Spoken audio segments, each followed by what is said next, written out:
We okay?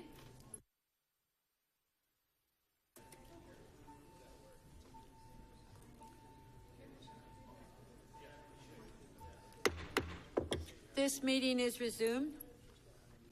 City Council has not completed its closed session. Consideration of AU 9.12 Auditor General's observations of a land acquisition at Finch Avenue West and Arrow Road by the Toronto Parking Authority. I will ask for a motion to meet in a further closed session later today. Okay, so we'll go to the two timed items that Councillor Mammoliti had moved earlier. And the first one is on page 3, T24.72, traffic control signals at Richmond Street and Simcoe Street.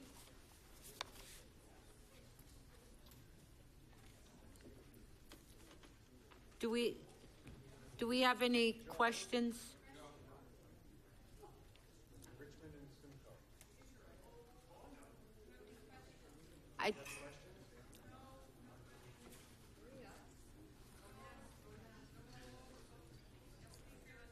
Okay, so Councillor Cressy. Recorded vote.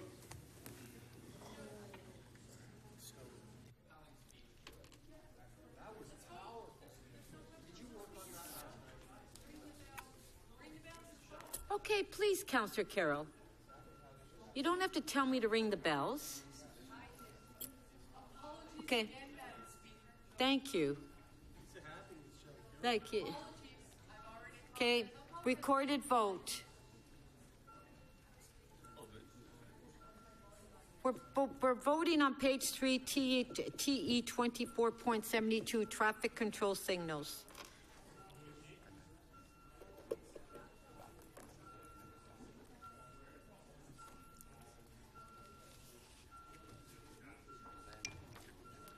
Councillor Mammoliti, please.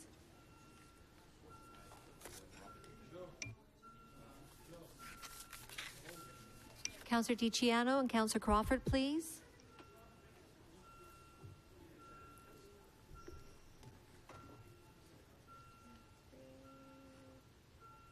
Okay, Robinson is gone. Councillor Lee, your vote, please. That's my side right now.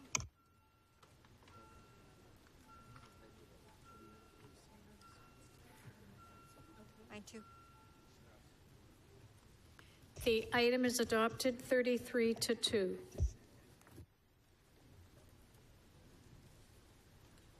Our next item that was timed is on page 10.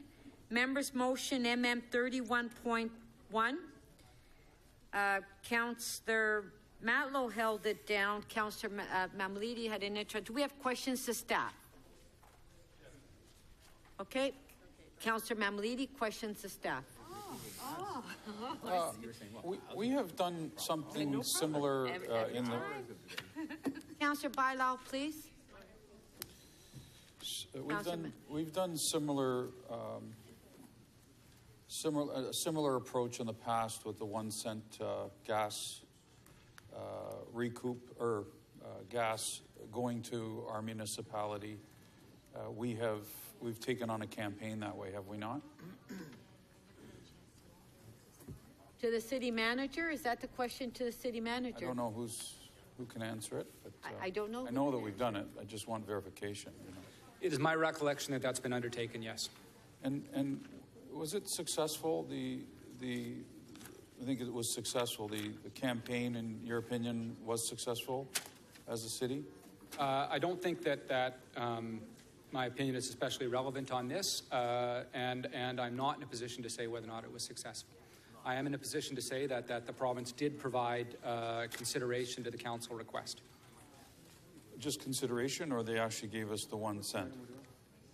Along with other municipalities, yes. Okay. All right. That's my question. Are there any further questions? Councillor Matlow, do you want to speak on it? You held the item down. Councillor Matlow. Yeah, Madam Speaker, colleagues, the The item is, On page 10, MM 31.1, members motion standing up together for Toronto. Okay, Councillor Matlow. Madam Speaker, through you, colleagues, I strongly suggest that this is the time to get back to the table and work with both the provincial and the federal counterparts on funding our priorities. The transit files and the housing files are far too important to play games with. There are times when we need to challenge the other orders of government when we don't believe that they are fulfilling their role and their responsibilities and contributing their part. There are other times where we need to sit down and try to resolve differences and work as partners to be able to achieve results. This is that moment. I don't begrudge anyone who has said that they are concerned about the dearth of funding for some of our priorities. But this kind of action is a newsletter action. This is a newsletter action, led by Councillor Mammalini. This isn't helpful. What this does is that it just sends a signal that we want to go to war and get into a fight. So what does the province do? For example, we're waiting for more housing funds. We're waiting for the relief line announcement. Does this speed up those announcements? If you're at the Premier's office, if you're at the provincial government level, you see this approved by council, and then you see a big campaign going at you. You must do this right now because we are council and we say you must. Do you hold a press conference the next week and make an announcement about housing funds or transit funds? When you look like you're actually capitulating to the demands of the city, telling you that you've got to do that right now? Is that even good politics? Never mind the right thing to do. I don't think it's helpful. So please do away with this. There are people. Okay, just one sec, please. Councillor Davis, Councillor Crawford, how can we hear if everyone's talking? Please. Okay, go ahead. I believe there are people at every order of government, both ours, along with the provincial government, along with the federal government, who totally and completely understand how deeply important funding affordable housing is. There is no doubt. You know, I have strong differences about where both the city and the province has allocated many of the transit funds. Very strong differences of opinion. But I think it's inarguable that the province has contributed billions of dollars towards transit projects here in the city of Toronto. That's inarguable. It's just a fact. So let's bring down the temperature, let's get back to the table, and let's try to work out resolutions that will finally contribute to both expanding the transit priorities that we have along with the relief line, hopefully the waterfront ORT projects as well, and other projects that we deem necessary and urgent, and focus so importantly on the social housing stock, which is it's a priority to us all, every single one of us. But I just don't believe that sort of pushing it in this way is going to actually end up with the result that we want. I believe that there are partners at the provincial level who want to sit down and work with us. Let's focus on that first. Don't buy into this, please.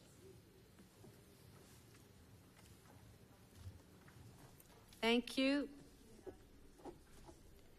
Councillor Kelly. Thank you, Speaker. And very briefly, I share with many of my colleagues frustration at not being able to attract the funding that we need from the province, but as well the funding that we need from the federal government. The mayor has, I thought, made a valiant attempt to bring our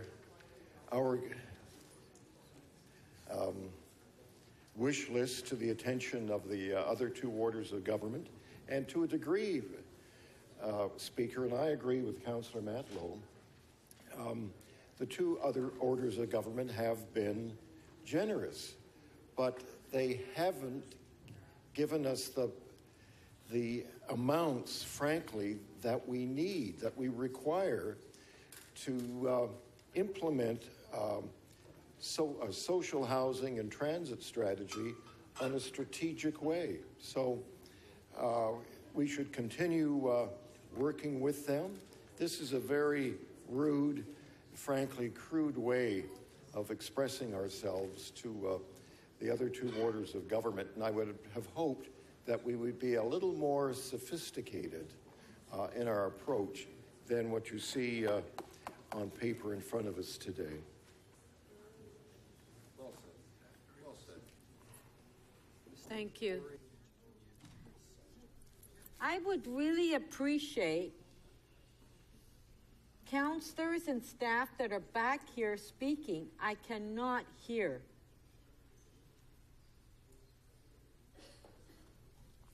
Councillor Mamalidi to speak. So when I drummed up the motion, I wrote it up because there was a lot of discussion leading up to the motion here in the chamber that spoke to infrastructure money, that spoke to the lack of money from the province and the federal government. And there was a lot of talk about the mayor just trying to do this on his own. And even the mayor and I got into it at one point because we challenge these things on a regular basis. And the mayor was very clear to myself. He was clear to anybody that has spoken up on perhaps the lack of an attempt on getting money from the other levels of government, to say, well, you come up with the solution then. You decide what we should be debating in council together so it becomes a team effort.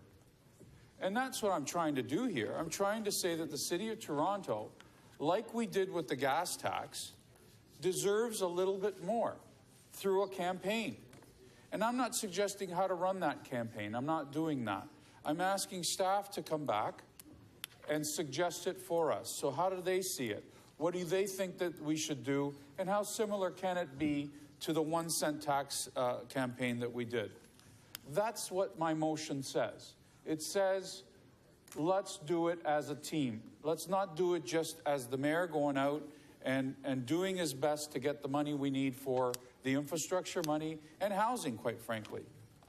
Housing is you know, as early as yesterday, we were talking about the need for how much money we need for housing, right? And now we've got an opportunity to take out a campaign that says City of Toronto wants the other levels of government to pitch in with respect to what's rightfully the City of Toronto's in the way of help, of money. And that's what we're trying to do here. So I don't know why there's an objection. We've done it before. I don't understand the logic. You know, they want to pick a fight. You know, if this isn't about picking a fight. If there's an opportune time, Madam Speaker, to go after the level, especially the province, God, it's right now. There's an election looming at a provincial level. What better way to get money secured for the City of Toronto if you make it a City of Toronto initiative, so it's on every candidate's mind and in their objectives to get themselves elected at a provincial level. This would be the appropriate time to send the message on behalf of the City of Toronto. And the other thing it does is it helps the mayor. It's just not the mayor going out and saying the City of Toronto needs it. It's a full-blown campaign that says, endorsed by by council, that says we need to do this. Now, I don't anticipate we're going to spend a lot of money on this. I don't. We didn't with the 1 cent tax, and I don't anticipate we'll do it here. But let's wait and see what staff come back with to determine what kind of campaign we can do with very little money. What is wrong with that? I honestly don't think there's anything wrong with that. Now, if my motion said that we want Councillor Mamalidi to get out there and we want him to go meet with the Premier, we want him to meet with all the ministers, then I can actually see you know, how some of you might have a reaction to this, because you may not want me going to talk to them. It might hurt more than help. I don't know. But that's not what the motion says. It says, let staff come back and let staff determine what kind of a campaign it is. And let's help the mayor in this one. Let's say that we support him when he goes out and says we don't have the money to be able to do all of these things. Thank you.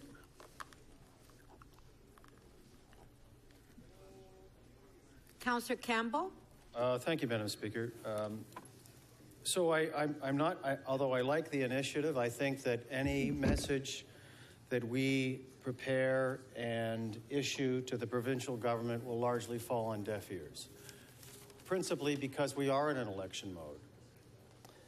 This government has not demonstrated that it really cares about social housing, because social housing, quite frankly, doesn't get them votes. And their principal concern right now is getting votes. And we've seen that in some of the policy announcements with respect to the rolling back of hydro, with the increasing of the minimum wage, and with the intent to do an environmental assessment on a high-speed rail to Kitchener when all of the traffic is between here and Ottawa and Montreal. So although I applaud what Councillor Mammoliti is suggesting, the job really and the task, I think, really falls on councillors and on the mayor. And the mayor is doing the job of representing the city's interests with respect to the provincial needs.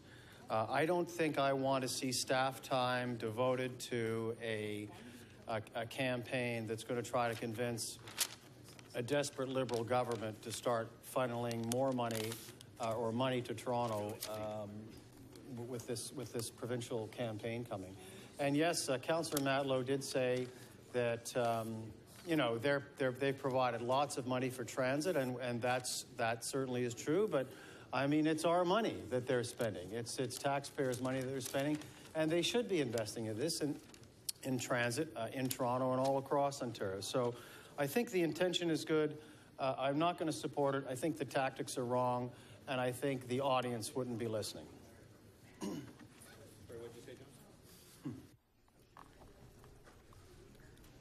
Councillor de Beermaker? No, he took his name off. Thank you. Councillor de Beermaker? Thank you, Madam Speaker.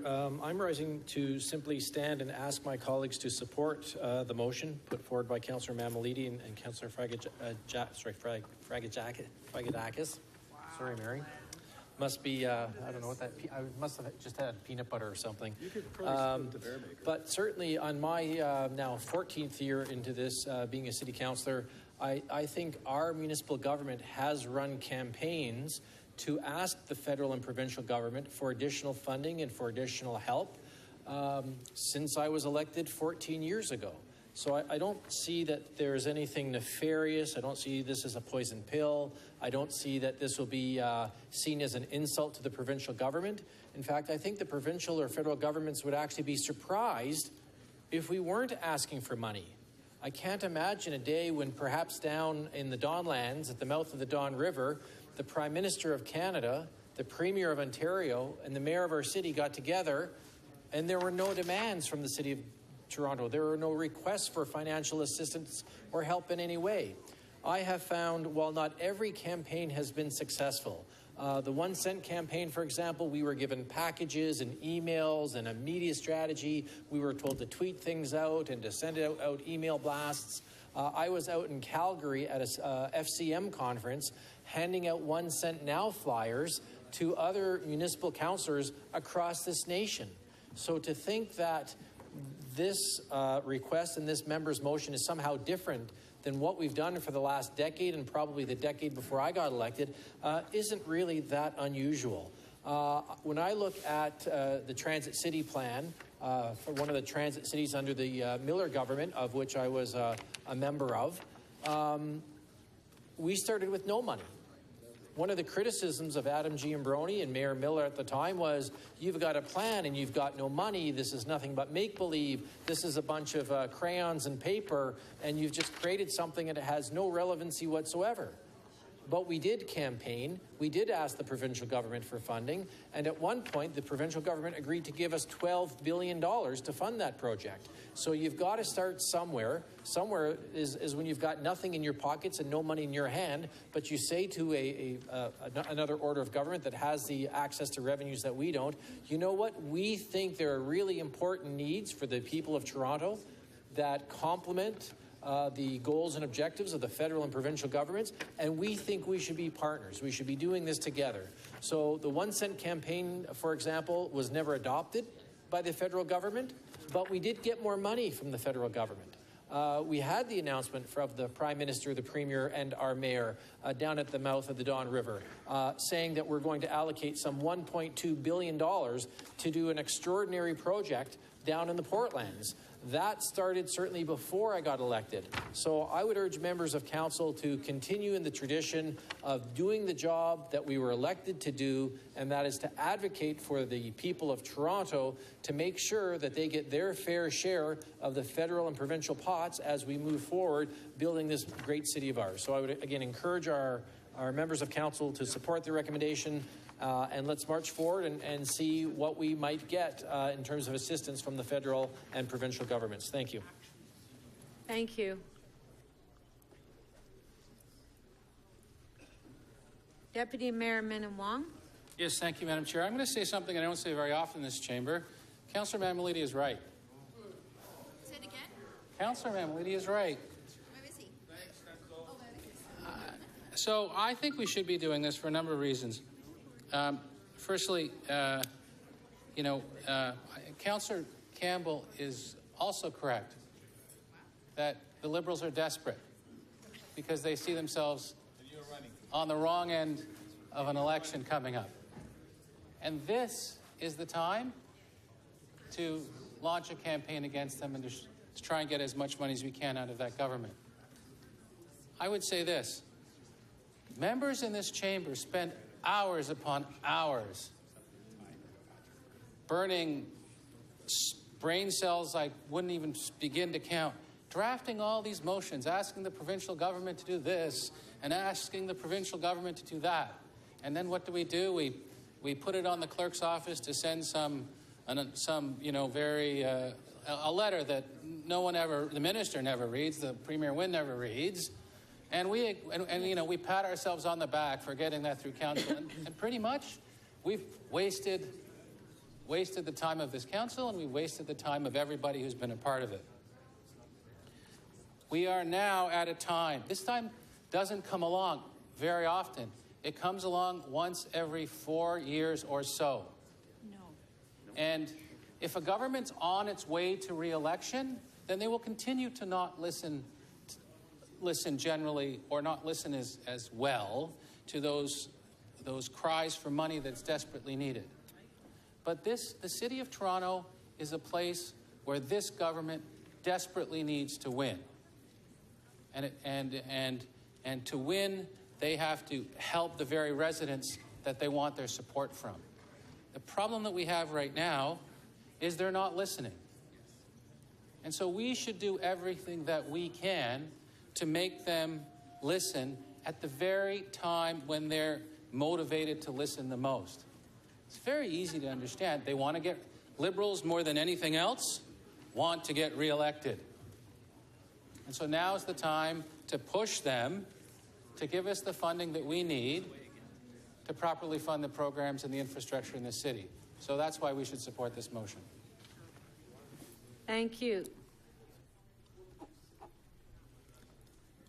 Doctor. I was going to say doctor. Doctor. Councillor Karagianis. Call the question, Madam Speaker. No, I've... One name. The question's been called. We only have one more speaker. And the mayor wants to speak.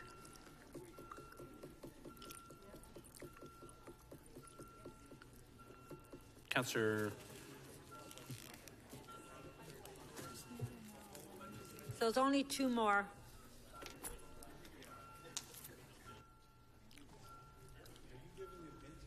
Councillor Fletcher, please, and Councillor Crisanti, when you're seated, please.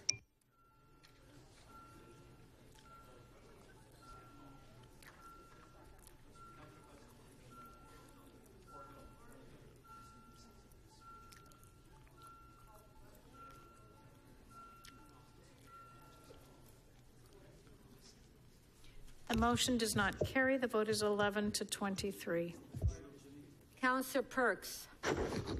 Thank you very much. Out of respect to Councillor Karygiannis, I'll be quick. I'm afraid that I won't be able to support this motion, and I have a reason for that. Before I get to that reason, I want to talk a little bit about why this is different than the 1 cent now issue, because I think there's a critical difference in there that should inform how we think about the idea of us campaigning on another government spending money. The point of the 1 cent now campaign, it came just after the City of Toronto Act, and it was about trying to change the relationship entirely about how our governments work together. We were asking for a new taxation power. We were asking for the provincial government to give us the right to fill 1 cent of the tax room as a municipality. It was a fundamental change in the powers, financial and otherwise, in the City of Toronto. It was a new idea, very, very different than what we're considering now. What we're considering now is asking our staff to go away and write up a report on how we should be spending public money, telling the public about what we think another government should do.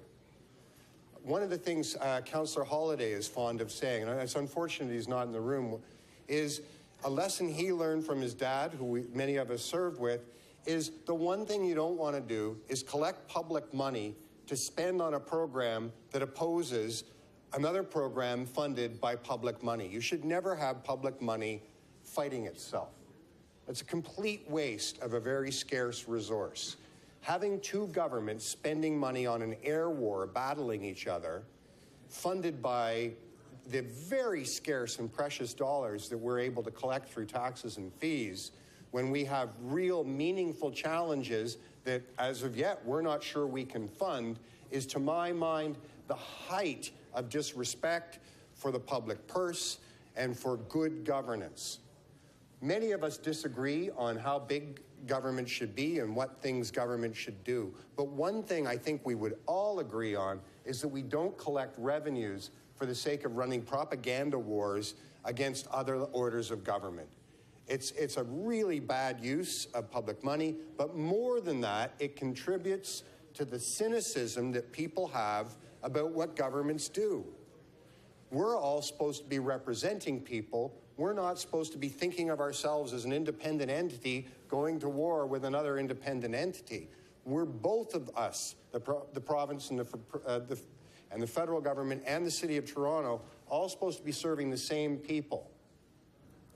They will look askance and lose faith in our role as stewards of this great city of ours and that public money if we throw it, just to pile up money to throw mud at another government. That's not representation. It's true we should articulate the interests of the City of Toronto, and I note the mayor's done that, and I congratulate him on that. It's important that we talk about whether or not the federal government has adequately come to the table on housing, whether the provincial government has adequately funded their share of the cost of transportation in this, the economic engine that drives the province. That's all fair to talk about in our roles as elected officials. What's different is levying money to spend on big campaigns, newspaper ads, and so on. That's a step too far. That's a misuse of a scarce resource, and that's why I won't be able to support Councillor Mammoliti's motion. Thank you. Okay, the last speaker is Mayor Tory. Well, thank you, Madam Speaker. Can I begin by asking Councillor Perks, because I'm surprised at his remarks, but I think it maybe involves a misreading of the motion, because there actually is no authority sought here to spend any money. What we've asked in this motion, or what Councillor Mammoliti has asked, and I'm supportive of it, is for the city manager to go away and examine options for a campaign. And quite frankly, he could come back and tell us we could run a perfectly good campaign for no money. in the context of using social media effectively and things like that. And I'm surprised only in the sense that I would think that aside from the question of how you spend and whether you spend public money, I get that point, that the notion of running a campaign or exploring options for a campaign would be something you would support, because the main purpose of it is to advocate to the provincial government that we need their help for the most vulnerable people in our city, the tenants of Toronto community housing, where much as we have debates in here about whether we're putting enough up or we should put up 2 more, we did increase our funding by 18%. We have invested $1 billion of city money, and they have come to the table with paltry sums of money, almost bordering on zero, to help us with the repairs. And so I would urge you to reconsider your support, because it doesn't say we give authority to launch a campaign. It doesn't say we spend a penny or ask to spend a penny. It simply asks the city manager to explore options to run a campaign and make specific reference to social media, which could perhaps be used at no cost to the taxpayers. And frankly, I would say he could have his chance to vote against this at such time as it comes back and recommends the spending of any money, if it does. But I just want to make that point. It's clear it's clear that this does not ask for any money.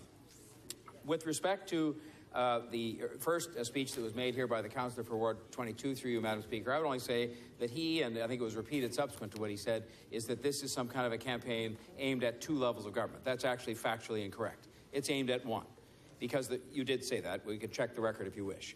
But the bottom line is that there's only one government that has not come to the table at all. And we can question the adequacy of what the federal government has come forward with, and there'll be more news in the next couple of days about what they're doing on phase 2 of their transit, the federal government that is. But the bottom line is, on transit, we're going to be receiving billions of new dollars from them. We've already received hundreds of millions, which allowed us to buy the buses that we bought. And on housing, we're going to receive substantial hundreds of millions of dollars, and it's hundreds of millions we would not have received were it not for their efforts. And guess how that happened? That happened as a result of a concentrated effort made by the big city mayors, of which I am one, and was proud to play a leadership role on behalf of this city and other cities across Canada, to relentlessly advocate to the federal government and all federal political parties during the period running up to the federal election we just went through. And I will tell the councillor for Ward 22 in particular, who is impliedly critical of my efforts in this regard by saying, well, there's more to be done sitting at a table. I have been to dozens of private meetings with the... Just let me speak. You had your turn. I've been to dozens of meetings with the Premier of Ontario. I've been to dozens of meetings with the ministers of the government. I've sat down with the caucus from the City of Toronto, the Liberal caucus from the City of Toronto. I have met with the minister... Mayor, Councillor Matlow's getting up on a point of order. The mayor is speaking for me, suggesting that I'm implying things. It's not all about the mayor. I wasn't talking about the mayor, and I asked that the mayor withdraw his comment. Councillor Matlow, that's not a point of personal privilege. Yes, it is. Yes, it is, Madam Speaker. No, the mayor just said that I was implying things about him and his intent and his motivation. I did not mention him, and I did not imply anything about him. I said collectively, we need to get back to the table. This is not about him or his oversensitivities at this point. Councillor Matlow, please. When you spoke, you referenced the mayor. And the mayor's entitled to his opinion. Okay. Sorry, there was no point... Simply that the mayor refrain from characterizing my comments in any way that are untrue. I'm not alluding or implying things about him as a person. And I don't do that. It's a request. Okay, come. Mayor, can you continue, please? Madam Speaker, the bottom line is, the member for Ward 22 may want to just concede and have us sit here in this council chamber after dozens of meetings have been held on all accounts. I don't know how many meetings he's had or others have had in here or letters they've written. I'd be interested in seeing the file. But having said all that, I need your help. I need your help. And all it is saying that we're exploring options to run a campaign. And there's 90 days before the report even comes back on those options. And in those 90 days, I'm actually very hopeful we can be invited to a table. We can be invited to a table. I've gone to the table, I would tell you if I said 50 times, with different people, and I'm terribly sorry that I haven't been able as yet to have success in putting across a case that I think is so straightforward in terms of the need of the most vulnerable people in our city to have the help of a government that has the tools at its disposal. And we went forward with road tolls. We went forward with road tolls, and this council showed a lot of courage in standing up and saying, we will put that forward to voters who might not have all found it entirely popular.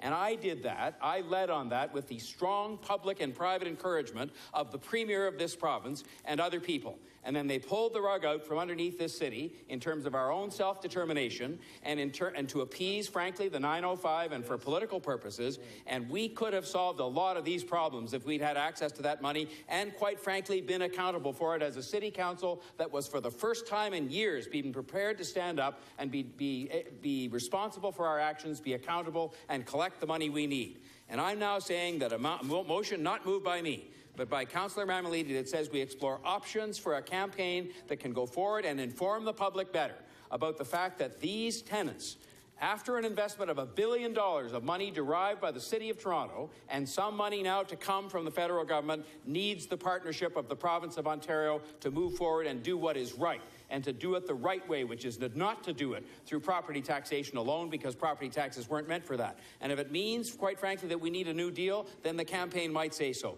But the notion we should just go into a corner and kind of sit there and wait around timidly and sort of see if maybe they might decide to give us some money or maybe not is unacceptable to me. It doesn't involve standing up for Toronto and the most vulnerable people of this city, and those who advocate that should be ashamed of themselves. And I urge members to support this motion, Madam Speaker. Now, we do have questions for you. Any question you like? Matlow. Oh, this will be good. Councillor Matlow, questions? No, I realize it's not worth it. No. Councillor Mammoliti, questions? Oh, sorry, are we doing chickens yet? Councillor Mammoliti, questions? I'm actually quite happy standing beside you and you supporting my motion, Mr. Mayor, because it may be one of the first times, yes, and you're the one, did you not, that asked me, maybe the last time we stood up and debated, I think it was on tolls or something, that someone come up with their own idea with respect to what it is we should do? I may well have done. I probably did. And I think, again, I mean, this is not the only idea. This is not the only way to go about this, but I will continue to try on sitting at the tables privately and going to the meetings when they're held. We actually tried quite recently to send an emissary to talk about sitting at a table and trying to work something out, and we were met with kind of bafflement as if there was nothing to discuss. And so I just think this preparing of options here, as you've requested, I think quite reasonably by the city manager, who's a public servant, can look at how we might put our message across, is a reasonable request, and that's why I was happy to support it. And it does help you, right? If the City of Toronto passes something in the way of an endorsement for you to be going out there and saying we need more money, it does help you, right? You're not alone out there in your shorts. I have asked in this chamber, I've asked more than once for help from you. And certainly on the day we decided together to move forward with the road tolls, there was lots of help in this room. There were a few people opposed, but by and large we sent a very strong signal that we were prepared to stand up and say we were going to do something. And since that time, I've asked for your help, for the help of the council in trying to put our message forward. And there are some who've actually been of some help. And there are others who, I guess, advocate a completely different course of action, which involves us just going off into the corner and deciding we're going to throw in the towel. I'm not throwing in the towel for the people who live in Toronto community housing or for the City of Toronto, because I think that we are being shortchanged badly. And I think that we need to rectify that. Okay. So have you... I'm not suggesting at all that this is the reason why I've taken them down, but have you crossed my office lately? The cartoons are down. What about the puppets? No, I haven't been there recently, but I'll certainly make a trip by. Please, Thank you. on topic, thank you. What about the chickens? Councillor Campbell. So, question for Mr. Mayor. So, I'm looking at the political reality. The Conservatives, the Liberals have all but one seat in Toronto, correct? Where will the Liberals be focusing their attention in the next election? It is the issue, because this is a political matter.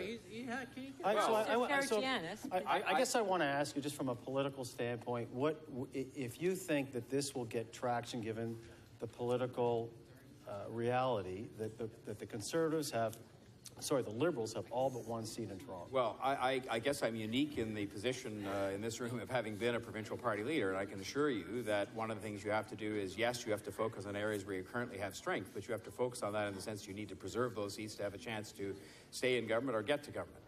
You also have to concentrate on all the other areas of the province, because whatever you do, you've got to end up with 55 or some odd seats. And so I'm very hopeful, but I'm very hopeful that we can put across the kind of options I'd be looking for from the city manager would be ones that didn't so much get into a political dogfight as put across the message of who it is we're standing up for here. We are standing up for people who can't speak up for themselves. We are standing up for people who don't have a voice or seem to have a voice in the system and are presently living in conditions they've lived in, quite frankly, for years. And it's because of the inadequate funding, subsequent to the downloading, done, I will admit, by a progressive conservative government and years ago, and never fixed. And so I would say that all parties, and by the way, again, another piece of my advice would be that this campaign shouldn't be directed at any one party, but should be directed at all of the people who sit at Queen's Park as MPPs with the overall provincial responsibility for looking after people, and that we should be putting across a message that says, this is not right. We need your help to look after the most vulnerable people. Talk about a fairness agenda. A fairness agenda is covering minimum wage earners. It's covering child care. I forget what other chapters have been announced. I think it's time to have one for people who live in Toronto community housing. And for that matter, I'd be happy if they did the same thing for other public housing residents who are living in substandard conditions across Ontario. So I agree with your approach in the regard that there are people that can't speak for themselves. However, previous discussions with all three party leaders, have they led anywhere? I mean, have we received any sort of, yes, I agree with you, Mayor Tory, from either the Conservative leader or the NDP leader and certainly we haven't from the leader of the Liberal Party. Okay, I've had one round. I think it's very important I should answer that question honestly. As I try to answer all questions honestly, but with a very forthright answer. I have had one round with two rounds with the leader of the NDP, one round with the leader of the Conservatives, and 50 rounds with the leader of the Liberal Party, the Premier of Ontario. I will say from the Premier of Ontario, no, there haven't been any results. From the leader of the NDP, to be fair, she said she would cover their share of the repair bill for Toronto community housing, and I'm grateful for that. I think that's the right thing to do. I think that is recognizing their responsibility to help the most vulnerable people in this city and recognizing that the province has a role to play in funding housing. From the leader of the Progressive Conservative Party, no results to date. That's the score as of this moment, and I'm saying we need to turn the pressure up, or at least examine options for turning the pressure up on all of them, so that we will have, on this moment in time, very similar to what we faced with the federal election as big city mayors, and I guarantee you, the fact we ran a sustained, organized, thoughtful, idea-based, policy-based campaign to the federal government, all the big city mayors did to all the parties, produced success where all three parties, the major parties, stood for funding of transit, for example, in the election campaign. I knew no matter who won the election, we were going to win out of that in terms of more funding for transit. I knew, and it was because we ran a campaign and we didn't back down. I'm done now. Okay, thank you. Councillor Shan? Thank you, Madam Speaker. Through you to Mayor. Just a question around the direction of this campaign. You know, in the motion itself, it mentions Ontario government, but just there's some uneasiness about it being political. So I just wanted to kind of reconfirm if you see this campaign as being directed to all political parties, because they will be going into a campaign mode to have a city-specific strategy related to housing and transit when it comes to their platforms. I see it as being directed to the issue or the issues, but in particular, I'd like to focus on the social housing issue. I think the transit issue is important as well, and I see it as being something that is directed at the Ontario legislature and all the members of the legislature and all parties really speaking up on behalf of Toronto and the people of Toronto, and in particular, the social housing residents of Toronto, to say that we need help. And you know, I think it's just fundamental, but no, I don't view it. And look, again, I say this in the context of what I said to Councillor Perks. You know, this is just asking for options for a campaign, and I can assure you I'll be less interested in one that comes back. I don't know how it could come back from our head public servant, for heaven's sake, and be partisan. But the very fact we're asking the city manager to explore options indicates to me that we're looking at a thoughtful, policy-based, ideas-based campaign that's about housing tenants and directed to the issue as opposed to a political or partisan thing, as opposed to anything else. Thank you. Thank you. Councillor Mihevik? Yes, thank you very much. Let me just say first that I'll be supporting the motion. And I do think that as mayor, you have the intergov file, and we should frankly take under strong advisement. If the mayor feels at this point that a strategic campaign is of value, then I think that counts for a lot for me. But just to make sure that there's three little pieces that I think would be helpful to articulate. First is you're saying that this will be a political campaign, but not a partisan campaign. Is that a good way to typify it? Everything we do, Councillor, is through you, Madam Speaker, is political. But yes, I have no intention. I even think, quite frankly, that in my words, and there'll be some who will take issue with this, maybe some who are big supporters of the government party that's up there, I think my comments to date on behalf of the City of Toronto and standing up for the City of Toronto have been non-partisan. I just gone out of my way here today to commend the leader of the NDP for the fact that she came here and was prepared to say, yes, I'm committing our party to supporting the housing needs of this province. Okay, and everything I've said, if you look at it about Premier Wynne, in fact, I've gone out of my way with Premier Wynne because I believe it in my heart to say that I believe she genuinely cares about the issue that I'm fighting on here for Toronto and wants to help. So it will be a political campaign because everything we do is political, but issue-based, directed at trying to get action, not partisan. Okay, that's a check for me. The second one is I imagine that after this meeting, this file or this issue will go to your office, working with the city manager, and I think many of us on council would be interested in supporting idea tossing around, strategy tossing around. Could you assert that you will engage interested councillors in that conversation on how to do this? I think those who are prepared to stand up for Toronto, I'd be most interested in hearing their thoughts as to how we could do that and working with the city manager, who I think, again, will be in charge of this file, not me. He has been asked through his office to prepare options on campaigns. Great, thank you. And the third thing is the scope. We have really two levels of issues. One is we need cash and we need it yesterday. And the second one, and so, it's not just, at one level I can see a campaign about the money. On another level, I can see a campaign that's rooted in, call it transformational change, that we actually redo perhaps the City of Toronto Act and say, you know what, we need some fundraising or financial capacity or new revenue tools, whatever word is appropriate, to actually change the nature of how we collect the income that we need to run the city. So we could go immediate cash or long-term transformational. And do you see this work as actually it can go both ways and perhaps should go in both ways? Yes, and I think the wording, while it's not perfect in that regard, I think certainly suggests that, talks about meeting the unaddressed needs, committing to increased long-term and predictable funding. And so I think it leaves the door open to our city manager coming back with options that could cover both of those and a variety of ways you could go about it and a variety of messages. So yes. Great, thank you. Thank you. Thank you.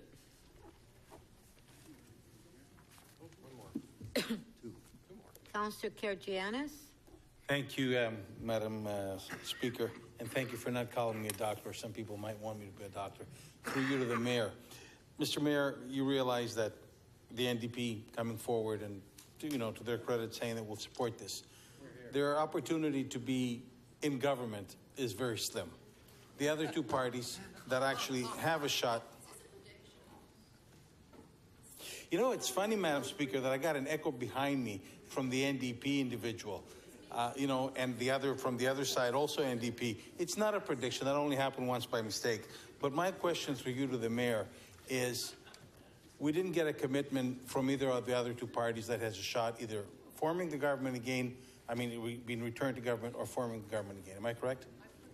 That is correct. But my objective, make no mistake through you, Madam Speaker, to the councillor, is to have, as we did federally, all parties agreeing to make the commitment, so that means that whatever the outcome of the election, all three parties have made a commitment on social housing and transit, and on potentially, as Councillor Mihevik was just referring, new ways that we could finance ourselves or have them help us finance ourselves. So that would be the objective, to have this campaign be part of getting all three of them to commit themselves.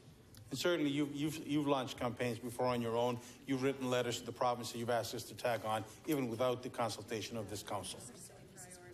Well, I've tried my best to try to represent the council and the city and the people in the city and the tenants of Toronto Community Housing. And I think we've certainly made progress at putting the issue on the radar screen. I didn't need the authority of the council to do that. You're right. I think I had it because I think we did pass a couple of motions, in fact, supporting my efforts. So I would just say this is one more thing we could do to prepare. This is only preparing options so that we can come back in the fall and consider whether to use them or not. But in this instance, through the chair to the mayor, in this instance, I think having the support of the council and as a body and the work that Mr. Wallace will do certainly will help as we move forward. And we will not be speaking as a political body. We will be speaking as a non-aligned political body as the city. And it's not the mayor that used to be the conservative leader of the Party of Ontario or myself that used to be a Liberal member of Parliament. We're speaking as non-political and non-politically aligned, saying we need your help. Would that be correct? That is correct. I have been scrupulous since I've occupied this office not to associate myself in any way with any political party, go to any events. I get pictures taken with people of all parties because you can't avoid that. But at the end of the day, I've been scrupulous in not attending events or doing anything that would violate the nonpartisanship that I bring to this office. But there were events that you held with the mayor of Her Majesty's Loyal Opposition, Patrick Brown, and that was, I believe, in Councillor Crawford's ward, and there was like about housing, and there was another one with the NDP leader, and of course theirs were non-political. I mean, it just happened that I was held that Councillor Crawford was just an incident. I've been to events at which people of all parties have been, and I'm proud of the fact that I'm happy to be there and with them at things that support different parts of the community, but I have not been to a partisan political event to my recollection since I took this office, and I would continue to adopt that practice of not going to those events, although I come across those people and try to do business with them. Frankly, I try to work with them. I take every chance I get, frankly, to put across our case, including to the Premier just about every time I see her.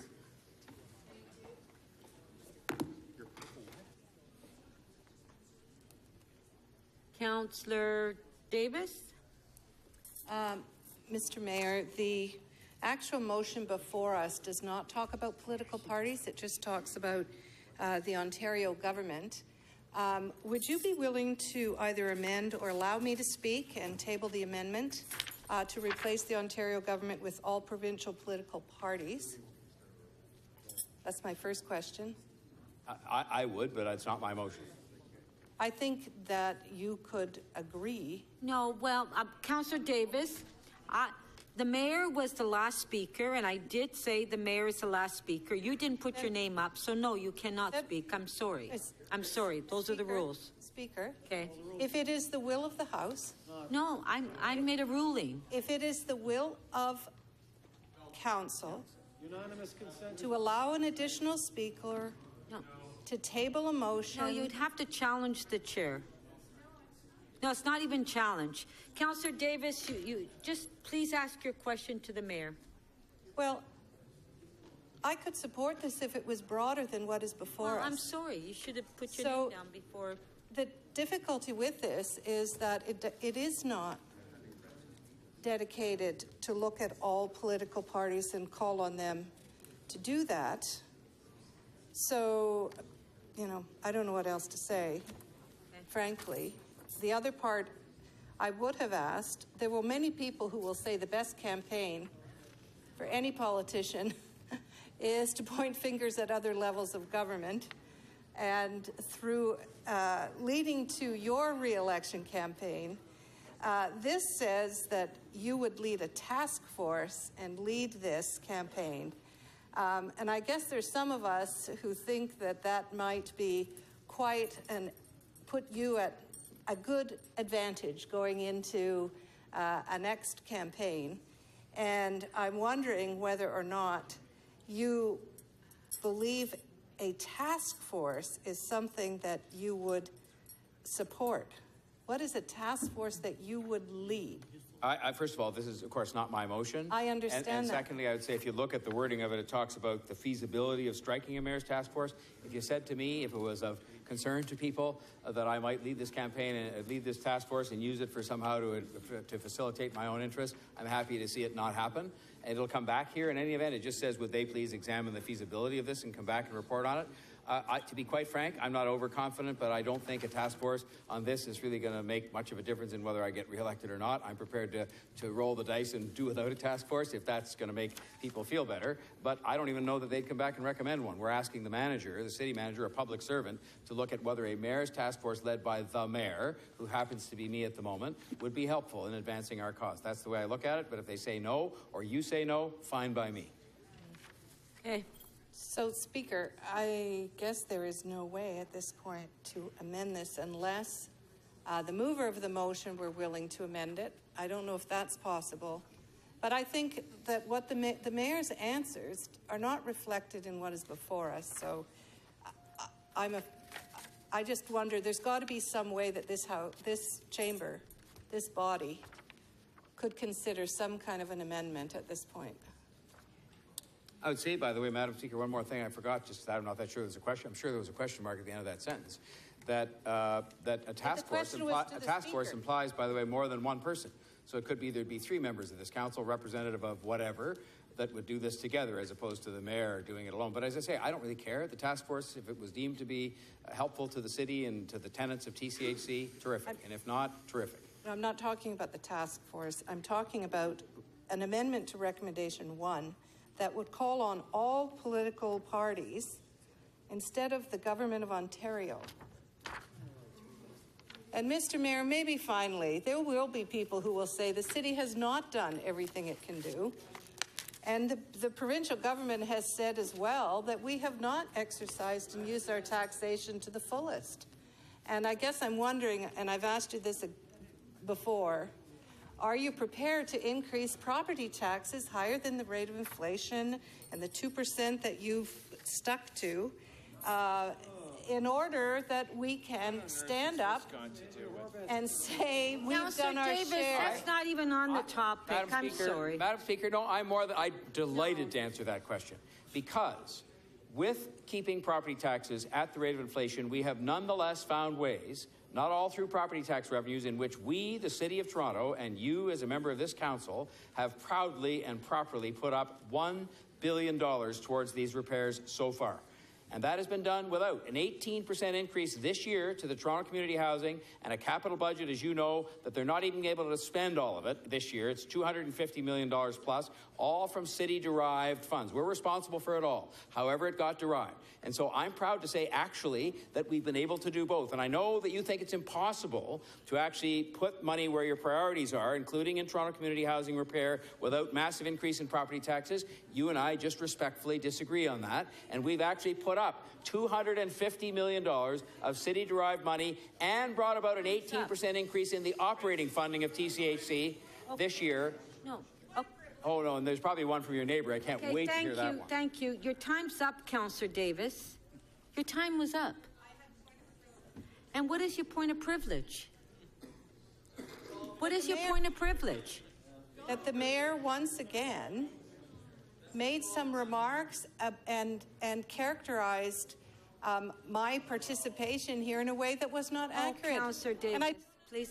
I'm sorry. Councillor Perruzza, questions. You know, we do want to finish this council agenda, Councillor Davis. Councillor Perruzza. Thank you, Speaker. I would much have preferred to speak on this rather than ask questions, but let me ask a couple of questions related to this, to the mayor. I mean, you've played nice with the current Liberal government. Okay. You've played rough with the current Liberal government. Why do you? Hold on, Councillor Davis. Can I have my 20 seconds back? On the floor. Can I have my 20 seconds back? Yes. Oh, Councillor, can I get my 20 seconds back, Speaker? My God, Councillor Davis, please. Show some respect. Absolutely. That's bullying. Okay, Councillor Perruzza. To the mayor, Speaker. Mr. Mayor, you've played nice with the current Liberal provincial government. You've played rough with the current provincial government.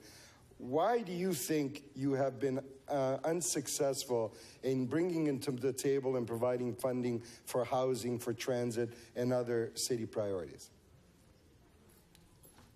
I think because there's a fundamental conflict inside the government between people like the Premier, who I think recognize the moral and other kinds of responsibility to address this issue, and those who are either on a different political wavelength, who come from other parts of the province, or who are saying that they have committed their money elsewhere and can't afford to do things for us.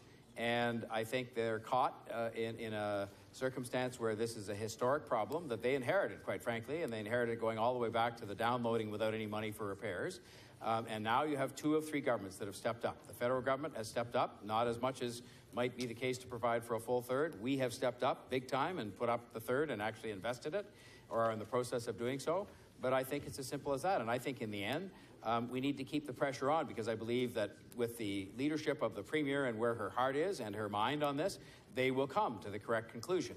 But I think they will not do it if we sit back as advocated in the corner and just kind of wait for some mythical table to emerge that we go to. We've been to the table many, many times, many times. And if, by the way, you think sending somebody else up to the table, we tried that too quite recently, and that didn't work either. But you would think that a provincial party that is going to be going to election some 10, 11, 12 months down the road, that they would be looking for popular political initiatives for them to be able to do that would improve their re-election standing. So, for example, if they thought for 1 minute, wouldn't you agree that if they thought for 1 minute that building a one-stop Scarborough subway stop at a cost of $5 or $6 billion was a popular initiative, don't you think they'd be out there in the photo op, taking the photo op with you, providing money to get that done? I would actually remind you, through you, Madam Speaker, that they already are. All 3 governments are committed to building the extension. No, I understand that. I understand that, but they've given you no money for it. So you know what I think it is, to be honest again? I think it is that housing, especially housing that is of social housing, does not actually rank very high when it comes to people's considerations about casting their vote. And that's a real shame when we have tens of thousands of people living in the city in the conditions that they're living in, and we're unable to find all the money through property taxation, nor should we, to fix that.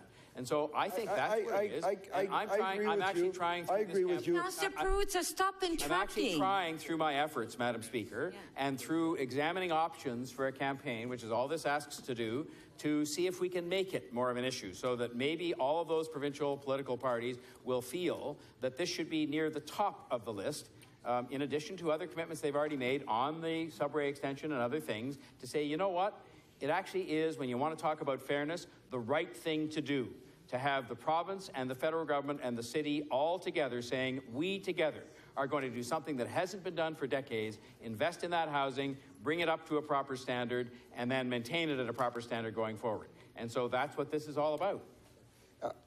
For example, if they thought for 1 minute that your smart track plan, the 5 or 6 stops you want to build on a goal line at a cost of 2 or 3 billion city share, and I don't know how many other billions from other levels of government. If they thought that that was a popular get vote kind of plan, don't you think they'd be there at the photo op with you and giving you money to get that done? But, Madam Speaker, they have been at the photo ops with me on Smart Track, and they are helping to get it done, and we're partnering with them, and we're putting up money for it as well. But they're putting up money, as is the federal government. That's the whole point.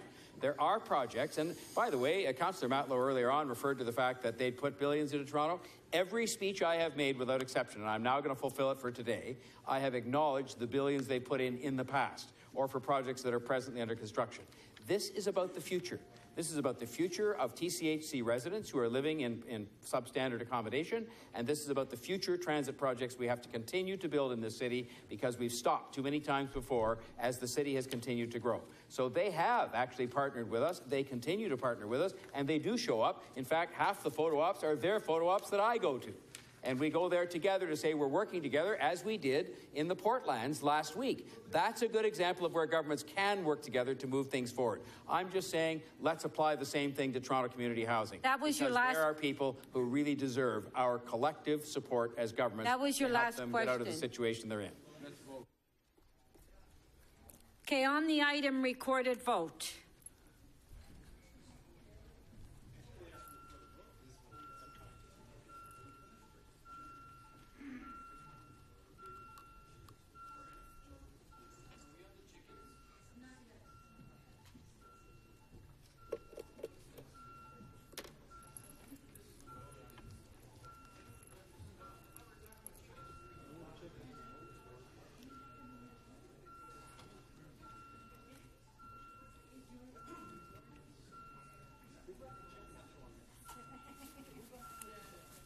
Councillor Wong Tam, when you're seated there, please. Thank you.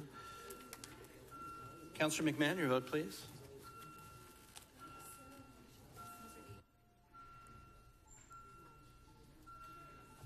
Councillor Davis, please.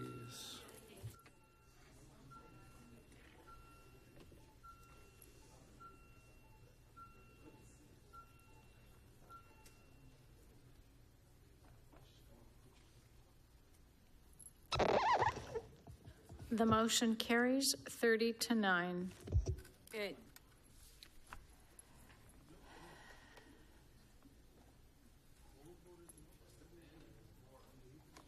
All right, so members of council, we were debating the confidential report that was requested for the audit committee has been circulated, so please read it.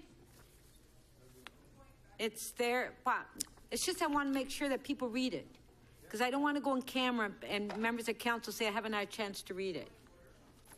Yes. Councillor Fragadakis. Sorry, just a point of order. At what time are we expected to go into camera on this item of the Auditor General? What, has everybody read it? I wasn't asking about now. I'm asking about at what time. Well, I was going to go back now. Oh, okay. If everyone, that's why I mentioned the report is on your desk. But what I would like to ask members of council, rather than us go back and forth in camera and out, because it takes us at least 20 minutes to go in and out of camera. So there are a number. Want to do it at 6:30?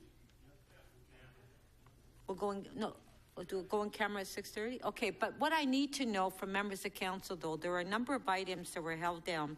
There were confidential items. If we're going to go in camera on the audit committee, we should go with all the items. So I'm not sure if members of council that have held the items down need to go in camera on these items. So we'll get, yeah. So if you want to go in camera on any of the items that you've held down, please let the clerk know so we can deal with all the items at the same time. Okay, Councillor Al-Jamari? On page 10, CC 31.12, I have 3 questions, and I need to meet with the appropriate staff to get the questions answered before we go in camera, if possible, so that I can take it off our agenda.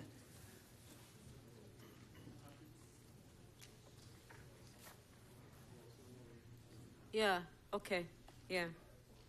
So we'll have to arrange for someone to come down here and answer those questions for you then. Okay, so any other members of council that have held items down that are confidential attachments, if you can let the clerk know before we recess at 6:30 so we can deal with all of them at the same time.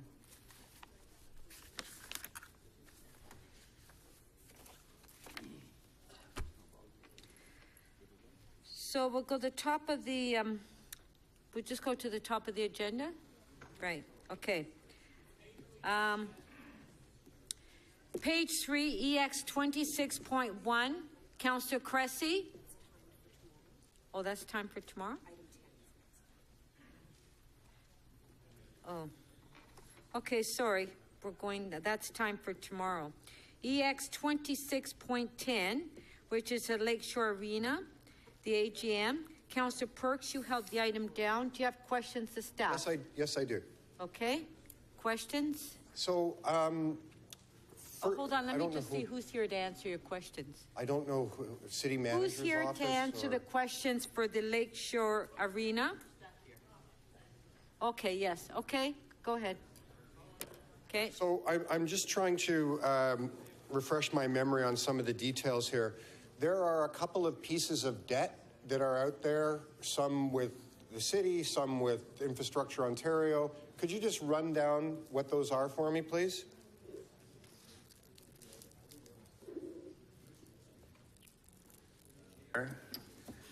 On page... If you could stand so I can see. Yes, yeah. Sorry.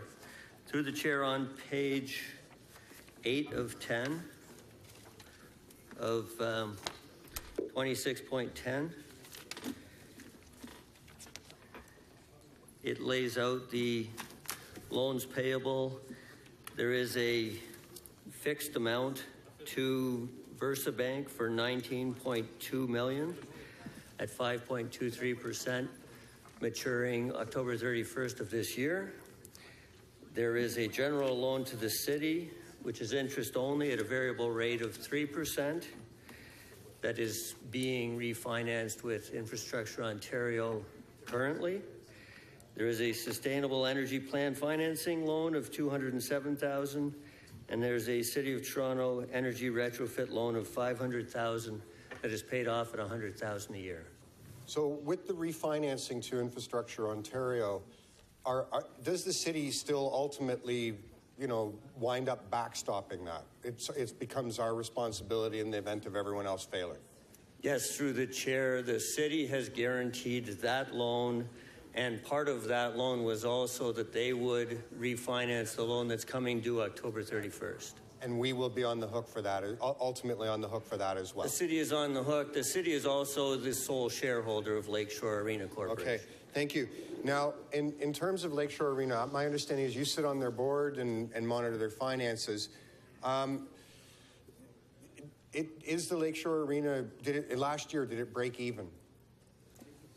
On a cash flow basis, similar to how the city budgets on a cash requirements basis, after debt service costs, it broke even last year, even though a couple of the ranks were closed partly during the summer for a roof repair.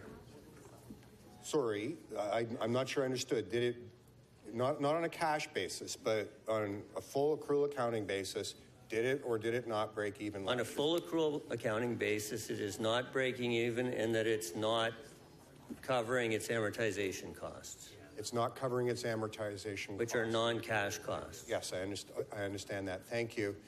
Did it break even the year before? Yes, it has since the city has taken over. It is more or less broken even. It has turned a small surplus on a cash requirements basis, not on a full accrual basis. So it's on day-to-day operating, it's breaking even, but it's not covering the cost of the financing. It's covering the cost of financing. It's not covering the costs of renovations and state of good repair that will be required in the future. Right. So they're not building up a cash reserve for repairs and so on. Correct. Okay. Those were my questions. Thank you. Thank you. Councillor Grimes, you have questions? Thank you, Madam Speaker. Is there somebody from Parks and Recreation who can answer my questions? Maybe Robert, maybe... I don't think there's anybody from Parks here. Is there anybody from Our Parks? CFO can answer it. I just want to know, how much do we make on our arenas a year? Let's say Centennial Park or Moss Park. How much do we make a year on those arenas? Can you answer that question? Our CFO? Okay, who's here to answer that question?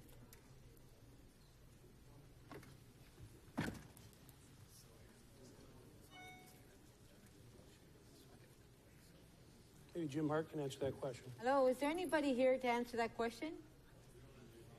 How about Jim Hart? Can he answer that question? Councillor Hart, sorry. No? I don't think there's anybody from Parks here. Can the CFO answer the question? Councillor Graham, nobody can answer your question. Can the CFO answer the question? I know. Can the CFO answer the question?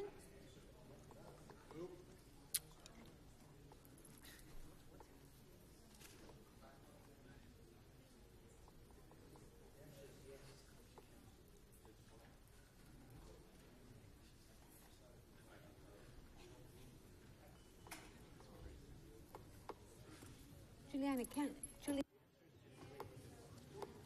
Yeah, we do. No, we don't. We lose on every asset we have.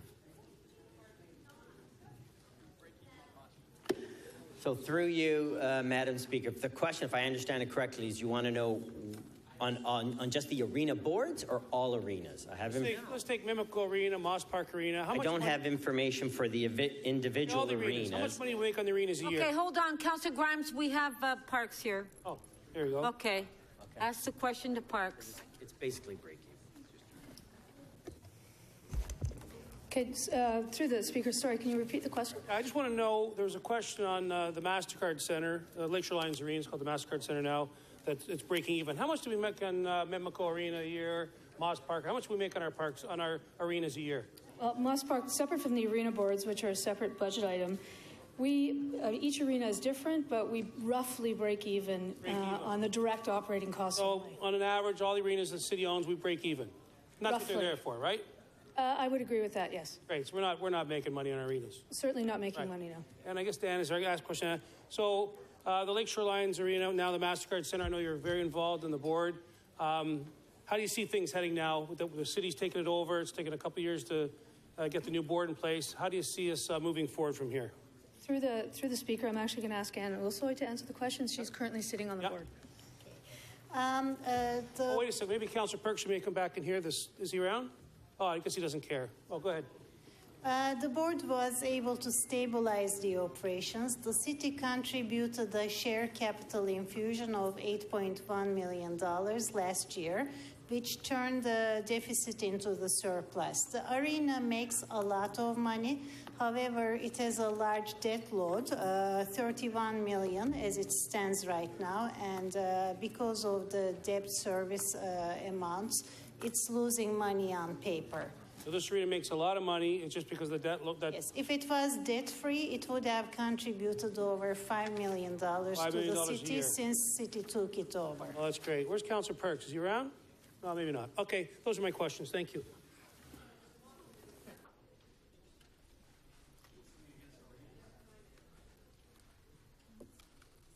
Councillor DiCiano. Yeah, thank you, Madam Speaker. If I ever saw an example of someone speaking out of both sides of their mouth, can anyone answer, is a community asset, when we bring it to when we bring something forward to a community, is it supposed to break even? Because I know that as a budget Hold on, Councillor Carroll, what is your point of Madam personal Speaker, privilege? on a point of privilege, it is my understanding that councillors may, if they wish to, rise on a point of privilege on behalf of staff. I'm wondering if you could instruct the councillor that when a remark is made, such as talking out of both sides of their mouth, it might be a viewer on television might think that you're talking about staff and accusing them of talking out of both sides of their mouth. So parliamentary language would be appreciated, lest there be a misinterpretation of your slant. Councillor Carroll, Councillor DiCiano yes, Madam Speaker? Was not referring to staff. That's my point, Madam Speaker. Yeah. My point of personal He was talking about me. If I may have the microphone. That is my point of personal privilege, Madam Speaker. I think it is important. I wish that you would instruct councillors that when a remark like that is made in questions to staff, a viewer at home might actually misinterpret that as an attack on staff. That is my point of privilege. I'll clarify. I apologize to anyone at home. There was no intention whatsoever to say that staff were doing anything but answering questions diligently with respect to this matter. My comments were in respect to comments that came from this council floor with respect to other councillors. As a member of the Budget Committee, I have undertaken hundreds of hours in a committee room where I've listened to certain councillors here tell us that when we spend money, there shouldn't be an economic analysis done, that it's done because of community services that we provide people. That was the point of speaking out of both sides of your mouth. Okay, so the comments now, I'm asking staff if I can clarify my comment. Carroll, please do keep we it down. build arenas? Councillor DiCiano, you're on the floor to ask staff questions, please. And I was just asking staff. Okay. Do we build arenas? Do we build pools? Do we build parks so that we can break even? Through the speaker, the use of the parks is for community use as a community asset. That's my question. Thank you very much for your wonderful response. Appreciate all your hard work. Thank you. Councillor Carroll. Thanks, Madam Speaker. So my understanding, maybe staff could clarify for me. So this is not exactly a city asset so much as a partnership project. Am I right? We have some community use of it, but it in fact is not deemed an arena of the city. It's different than the board arenas that we otherwise manage. So through you, Madam Speaker. So the arena boards are separately managed, as is this one, but they are city assets, city-owned assets. For instance, if the loan were to default, then the asset comes back to us along with the loan. The asset is ours already. If the loan defaults, we have to step in its place and repay. So is it fair to say we understand the deficit grew this year due to good reason?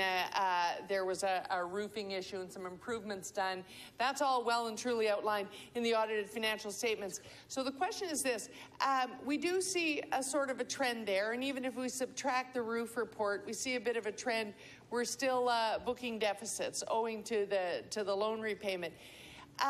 Is it city's understanding that the board has a goal and a timeline by which they expect to get to zero and not be in an operating deficit as a result of making their payments? You answer. Do they have a policy goal to get there by a time? Through the chair, we do not have that, although when we refinance the fixed rate debt that was that we inherited at 5.23%. When we refinance that at the end of October, we will then have more certainty and can certainly plan for that. And would the city have, I need my memory refreshed on the arrangement, would the city at that time have the ability to move a direction through budget or whatever, similar to what we did with the ownership of the theaters, where we said, okay, you're not operating at a zero balance, have a goal, get to zero by a certain point in time? Do we have the right to establish that with an entity like Lakeshore Arena? It's a city services corporation. Certainly the city can make any direction they wish.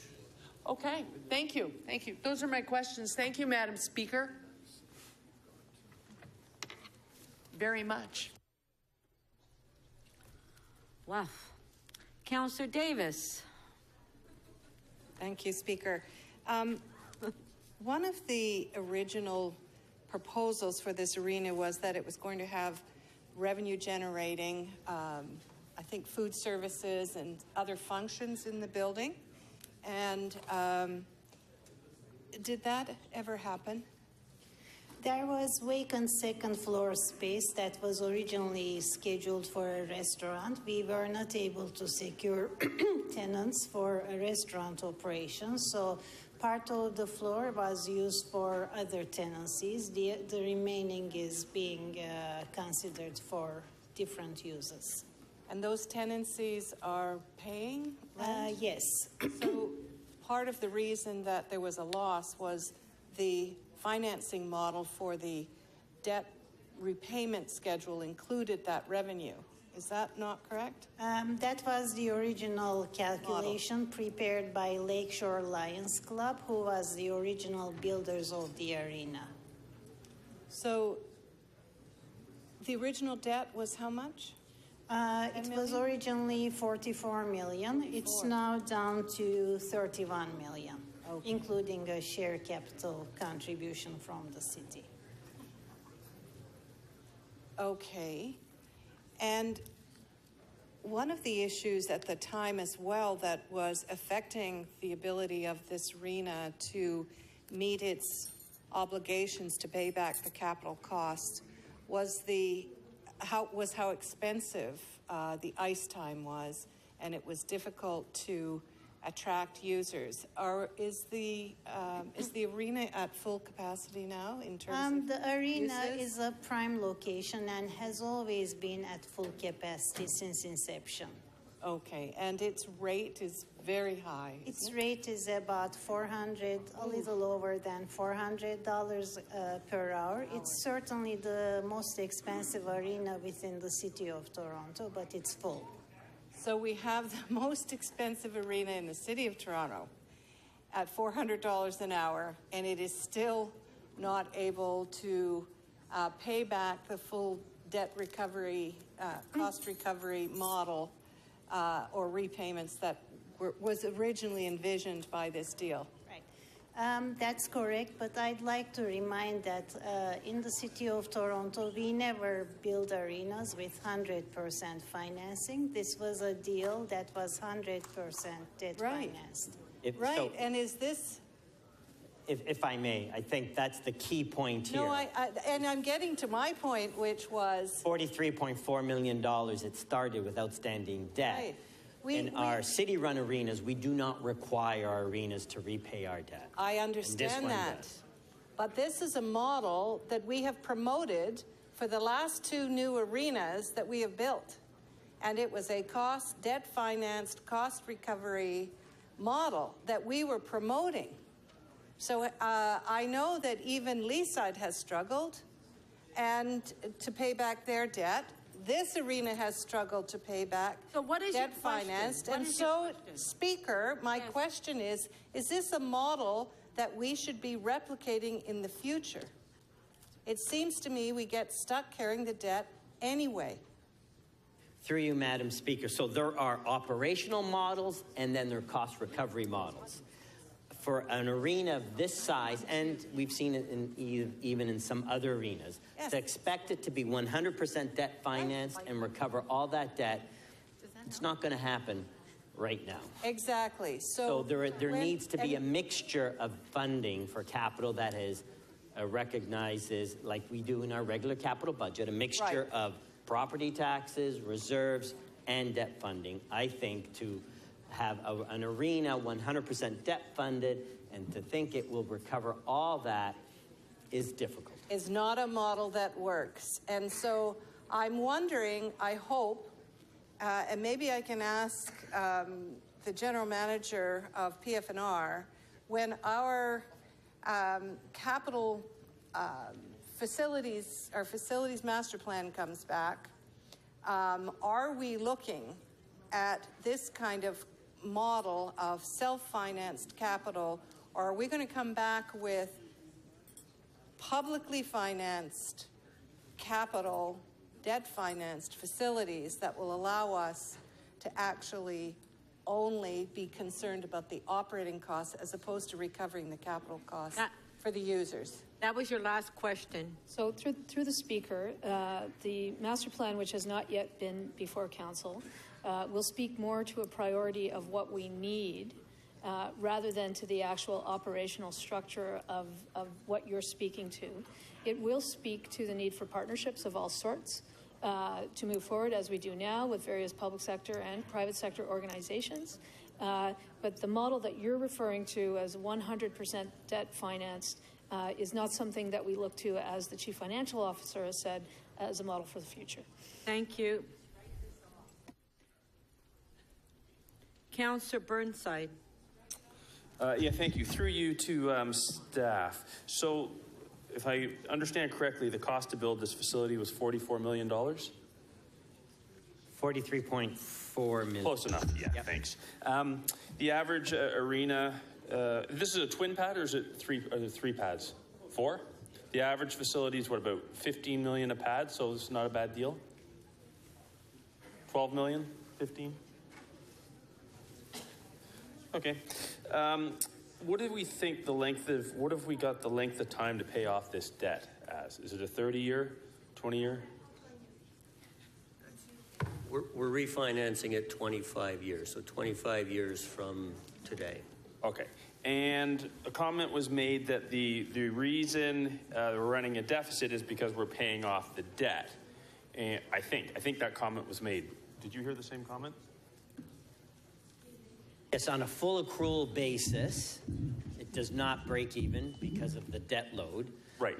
So there's... On a cash basis, without the amortization, it is breaking even. Of course. Like our other arenas, which we do not charge the debt to. So there's a reasonable expectation for the next 25 years we'll be running a deficit. That's possible. That's surely possible, yes. Wow, okay. So in this case, as with most arena boards, the city covers any deficit, correct? Right. We said the rental fee is $400, correct? Are you aware of what a comparable facility, private facility is in the city? It's in the 300s for private facilities, depending on the quality. If I said to you Upper Canada was about 375, would that surprise you? No. Right. Okay, thanks. So are you aware of it? Are there any other arrangements we have with the city where ice pads have actually been built and any deficits are not covered by the city? Councillor, this wasn't built as a city facility. It was built by Lakeshore Lions Club, and city provided a loan guarantee to the club. After they operated the arena for 2 years, it was clear that they were not going to meet their obligations for debt service. So they have approached the city, and council decided that it would be we would be taking over the assets and liabilities in a new city service corporation. Okay, fair. Sorry, I understand that. But are there any situations in the city where we have arena boards where a deficit is run and it actually gets added to, actually the rental fee of the facility? Through the speaker, I'd ask the city manager's office to reply. The relationship framework with the arena boards is specifically through that. So through you, Madam Chair, I believe you're probably referring to the lease. I believe is the Leaside Arena. Correct. That we have a loan. And under the arrangements with those arena boards and that particular loan, Adir can correct me, they are to recover the costs of their loan. Any deficits get carried over to the following year. And we did make some recent changes to those arrangements. And for the life of me, I can't remember what they are. Yeah, did that last year. That was just if they had a surplus that got they could put that towards. We allowed them to carry over the surplus to cover any past. But I guess my concern, and my question will lead to this, is they're talking about there's been discussion about a roof issue being sort of out of the blue, and that now gets covered by the city of these repairs that may or may not be. Like everything gets piled on to the city in this case of the MasterCard Center, no? So my understanding is on the MasterCard Center, there was an issue with the roof, and I'll need help on answering how did we cover that? The capital expenditures for MasterCard Center is at city's capital budget. However, PFNR's capital budget. However, any surplus goes towards a reserve fund to build a capital reserve for the MasterCard Arena. Okay, thank you. And I have one last question. If the rates were raised by $20 per hour, what would that mean in terms of revenue? And would that address the deficit situation in this situation? That was your last question? Very roughly, it would address some of the deficit, yes. I can't provide an exact number. Okay, thank you. Councillor Perks to speak? You don't want to speak? Okay. Councillor Grimes. Thank you, Madam Speaker. I'll get up. This history of this arena has come through this council many, many times. This went under when David Miller was here. Certain members of the council like to skate out of here, and Gord Perks skates out of here, doesn't want to hear the information, just likes to drag this through the mud every time it goes through. We do not make money on arenas. If this debt was not there, we'd be making $5 million on this arena. This was an arena that was brought forward by the Lions Club, a service club in South Etobicoke who sold the original arena. They sold brick by brick in the 50s to build the arena for the city. It turned over to the city. They ran it on our behalf for years. It was at the end of its life. I think Councillor Campbell was on the school board at that time with Trustee Davis. And we worked with the Lions Club in a partnership with the city to bring this forward. If we had to bring a 4-pad arena in the cookie cutter approach we used to build arenas, we'd all be dead before we ever built this arena. It was an approach that we thought would be a good model to come forward. Unfortunately, the original cost was $34 million, and it went over budget. It went to 44, which made it a very far stretch for the Lions Club. But I'm not here to kick the Lions Club when they were down. We took it back off the Lions Club. We put a board together. It's an awesome board. It's taken a couple of years to go back. We had some problems with the roof. But this is a premier facility in this city. You've got tenants like Maple Leaf Sports Entertainment, Hockey Canada, the Hockey Hall of Fame Archives, Etobicoke Sports Hall of Fame. And I can tell you, without those A-class tenants, this never would have came through council. But those tenants stepped up and allowed this thing to come forward. Maple Leaf Sports Entertainment prepaid the rent. Faustina Hockey Club, which is the oldest hockey club in the city. They were protected. Their rates were protected. The Etobicoke Dolphins, girls hockey, never had a home until this arena was built. What's that worth? The girls did not have a rink. They had to play behind the boys all over the city. Now they have a home. You go in there on any weekend, Pink the Rink event the Dolphins have, it's absolutely ram-packed full of program. I had the opportunity to take Lanny McDonald through there last week, and he was blown away by that arena. His board has got things under control. We're going to move things forward. There's still some room open there that we're trying to get built out to get more revenue to come in. But this is a premier. It's called the MasterCard Hockey Excellence for a reason. The other thing that's happening there is there's speed skating in there.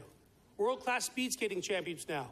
Where can you speed skate in Toronto? This is the second Olympic-sized piece of ice in the city. The other one's at York. We only had one in this city, which is a shame. So this is a premier facility. Anyone like to come and tour it, I'd love to bring you out there and show it to you. But every time this comes through council, certain members of this council want to drag it through the mud. But this is a fantastic facility for our boys and girls and for the city. Hear, hear.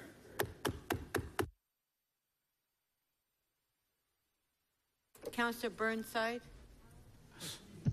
Thank you, Madam Speaker. Very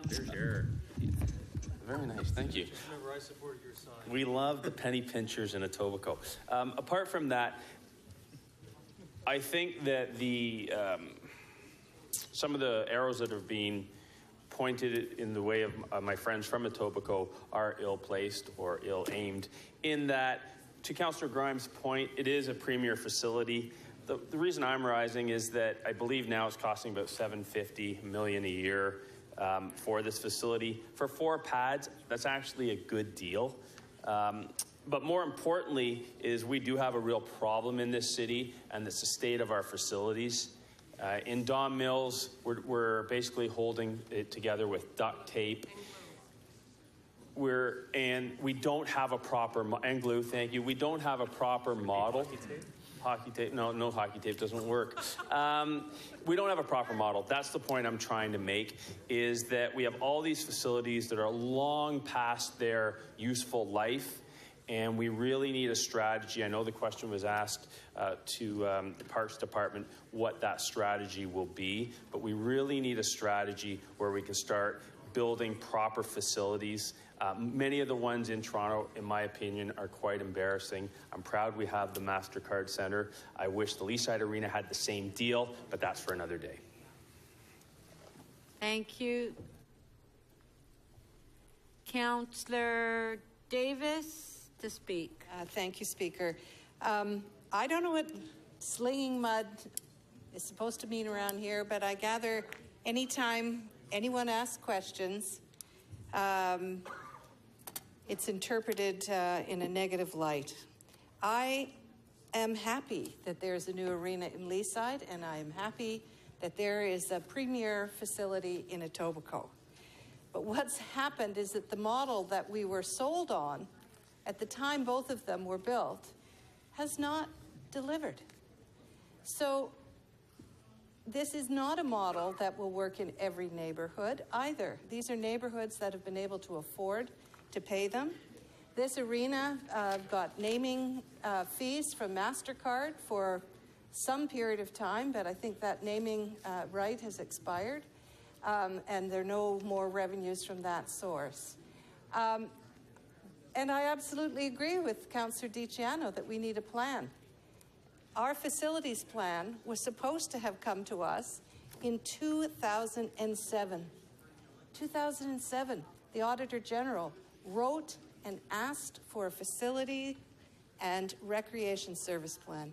And here we are a decade later, and no capital money in any reserves to try and meet the unmet needs across this city. We have not responded to growth. We have not responded to demand. And I'm afraid that when that master plan comes forward, we're going to shrug our shoulders and say, once again, how are we going to pay for it? We have built one facility in the last, I don't know how many years. There was one community center that was built, and there's one more coming.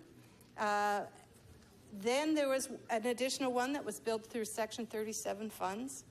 But in terms of the actual capital budget, in areas that didn't have Section 37 funding, we have not been able to invest in our recreation facilities.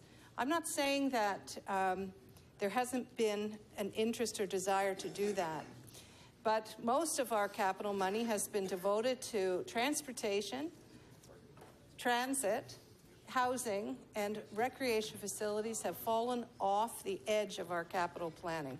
And I'm hopeful that we will be able to finance the kind of facilities that we need to meet the demands of our communities right across the city in a model that works, which is a publicly funded model. And because these ones have proven not to be self-financing, and it's not a model that will work. Thank you. Thank you.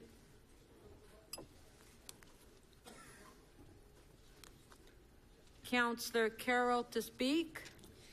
Thank you, Madam Speaker. I only wish to make clear why I was asking questions on this item.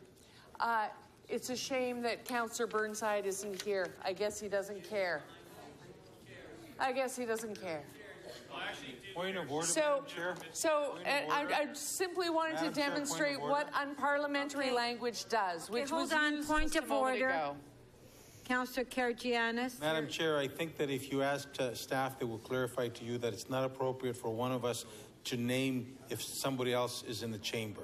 Unless the practice is different from parliamentary procedure in the other places, then this should also hold. It's unfair for a member to mention if another member is present, yes or no. That has been done a number of times this afternoon. Am I correct, Madam Chair? Yes, you are correct, but... Thank you, Madam Speaker. I want to thank you for that ruling, because I only mentioned a member to demonstrate that the language earlier was that unparliamentary. So I want to thank Councillor Karygiannis and yourself for agreeing. Thank you. Councillor Carroll, I haven't even spoken, so stop interrupting. I heard you just I did say not yes, make that's a ruling. correct. All I said is thank you, Councillor. That's all I said. Please stop interrupting. Correct, Madam Speaker. You're being very rude, Councillor Carroll.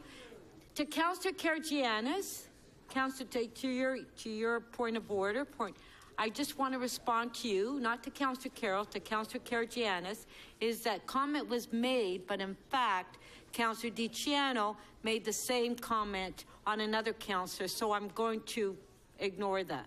But was I correct, Madam Chair? Yes, you are correct. Thank you, Madam But Chair. it's been said twice. That's all. Thank you, Madam. Okay, and that's my ruling, Councillor Carroll. So I want to thank you again for your ruling, Madam Speaker, because it isn't really the point here. But I will rise to make this point. This is an audited financial statement, and the meeting that was held at Executive Committee was, in fact, the annual general meeting of the Lakeshore Arena. And so that is an item that we should read with great care. And Ms. Ulasoy very well outlined the financial situation of this arena, as she is wont to do. That is her job, after all. And it is my right as a councillor, when I see something that, while it brings in $5 million of revenue a year, it is carrying a debt burden. Well, it's called the MasterCard Centre, and so it probably doesn't feel like a... Sorry, gentlemen, I think I'm having trouble. Thanks. While it's carrying the name the MasterCard Centre, folks may not realize that the net debt of $40 million will be ours if it doesn't work. So, when I read the financial statements, if I find upon reading the financial statements that in fact the operating deficit meant to be shrinking a little each year actually doubled, I'm going to read the report. And if I don't get all the answers in that report, I'm going to ask questions. Some I may be able to ask offline, which in this case I was able to get some of my information offline. As a result of hearing other councillors' questions, I may have one or two more. And in that case, I'll rise and ask them. The question I asked on this item was of staff, just to be sure, should I be even more concerned next year, what will be my ramifications? What kind of a facility is this? Am I allowed to say this year at budget time, you guys need to set a target. You guys need to get to zero balance annually. That's a better way. I'd like you to set a program of getting there by a certain year. That's what budget committee members do. I dare say the budget chief may have already done it, but I don't know that. And so I will use this chamber to ask those questions and make sure that the city's liability, the city's debt load, is not at risk. That's what councillors do, and that's all that was being done here. I don't call that arrows. I call it my mandate. I fulfilled my mandate now, and so I'm comfortable doing exactly, Madam Speaker, what the recommendations of this report say. But at Budget Committee, I may be asking how it affects our debt should we have to take it on, so that the ultimate ceiling on our budget is able to take this on should it one day have to do so. That's my mandate. That's what I'm here for. And I don't call that arrows or slings or whatever. That's our job. Thank you, Madam Speaker. Thank you. Councillor DiCiano. Yeah, Madam Speaker, thank you. Through you, I'm also glad that this item was brought to the council floor, although I'm sure most people would have preferred that we handle these questions offline, which would have been just as good. But what came out of this discussion was pretty clear, that the MasterCard Center has been full from the day it got built, that it's been extremely successful, and that it's making a pile of money, irrespective of how it was financed, when it was financed. I wasn't here, but I doubt that there's any member of the community, whether it's Faustina Hockey, whether it's the Dolphins Girls Hockey Association, whether it's the Humber Valley, any of these organizations, the thousands of kids that come there for all these tournaments from across North America, whether they care how this thing got built or whether they just appreciate the fact that they got ice hockey in Etobicoke to skate on. So I'm glad that it came to show the success that the MasterCard Center has brought not only to Etobicoke Lakeshore, but for the people, the residents to enjoy. Thank you. Thank you, Councillor DiCiano. You're welcome.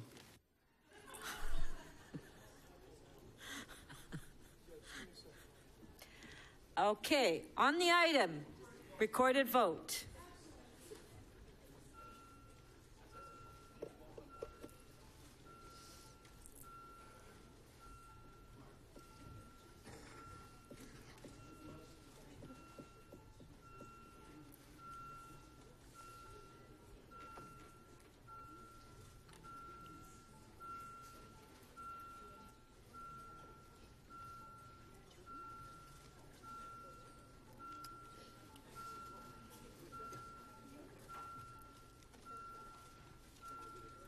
Councillor Perruzza, please.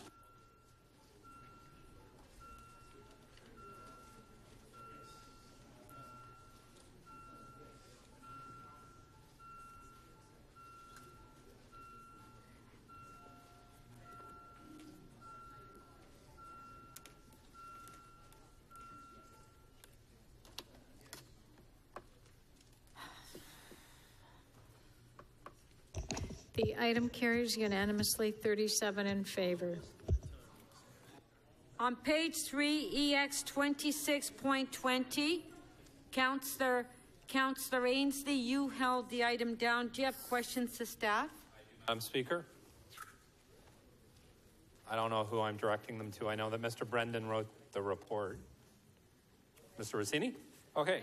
So, Mr. Rossini, one of the things I learned last week, and I was appointed by City Council, I'm on the Ontario Good Roads Association. One of the things that we reviewed at our policy committee was this item on railway levy. And it's my understanding from that organization that Ontario is one of the last provincial jurisdictions that does this levy based on acreage. and not on assessed land value and track. So through you, Madam Speaker, so the railway and rights-of-way taxation is something that's been understudied since I got into municipal finance in the late 80s. In 1998, the system was reformed to try to standardize, to go to the acreage-based system, and there was a commitment to go to some type of uniform or average acreage rate. There wasn't any inflation indexing applied to it. The province has now indicated they're going to start that. So it is an issue, and there's warts and problems with any kind of taxation, whether you go with a market-based assessment on these rights-of-ways or the acreage. The acreage was back in '98 deemed to be the fairest way to move forward with this in Ontario. Okay, and so my understanding in Ontario, for example, aside from the Ontario Good Roads Association, the Federation of Northern Ontario Municipalities has a similar issue we just discussed earlier about our inability to pay for our infrastructure, and they're looking at other provinces and why they're begun advocating with the province for per tonnage-based assessment, and I don't see any reference to that in the report. What I saw at Ontario Good Roads was the province was looking at 3 different options: an indexed rate, there's a minimum rate based on tonnage, and then there's a straight up tonnage. But the letter that we got from the province said that they were only looking at an indexed rate of increasing ours by $6 a year. Through the chair, we are on a committee with AMO and the province looking at this matter, and the rate that they have given is the rate that they're proposing for 2018 or 2017. The other alternatives are being looked at as part of the future. There is no decision yet as to how they're going to change the taxation of rail lines. Right, and are there going to be any public hearings on this at all that the city can participate in or that we should be advocating for? Or? I don't know about public hearings. I do know at the staff level there is a lot of investigation being done now. I expect that they would hold something, but it is a provincial matter that will follow their process. Because one of the things that stood out for me, and I think this is really important for the city, so currently we're being assessed at $611 an acre. The province of Alberta, I'll use it as an example. So they use a formula that looks at land value, which is the assessed value by municipality, which Ontario doesn't allow us to use. And then they look at the gross tonnage of a freight train, for example, and the rate per mile of track. And so where we get an assessed value in Ontario of $611 an acre, in Alberta, for example, that same equation, when you use their formula, we get $611. In Alberta, they get $50,800 for that same kilometer of track on an annual basis. And that's only if you run 5 million tons over that track. Would that be surprising to you? Through the chair, that is not surprising. We are looking at this. We are advocating for something more. Actually, the GTA has the highest rates at $611. The North are, I believe, $35 an acre. And they would like our rate. We would like a rate substantially higher. Yep. So the example I'll use as the province is continuing with this formula. So last year, I think we got roughly, was it $4,000 from CN Rail?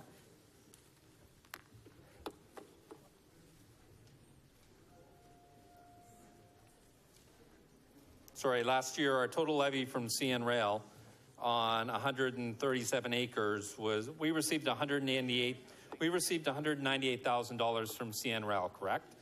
So my calculation, if you use that same tonnage rate that's available in every other province, that $198,000 climbs to roughly $10 million. Okay, that was is that your a fair last assumption? That was your last question. Okay. Thank you. Okay, that's it. Councillor Ainslie, did you want to speak or just move? So So I'll speak. I'm moving the recommendations. I understand that we can't do anything else because we have a structure here that the province of Ontario has mandated on every municipality in Ontario.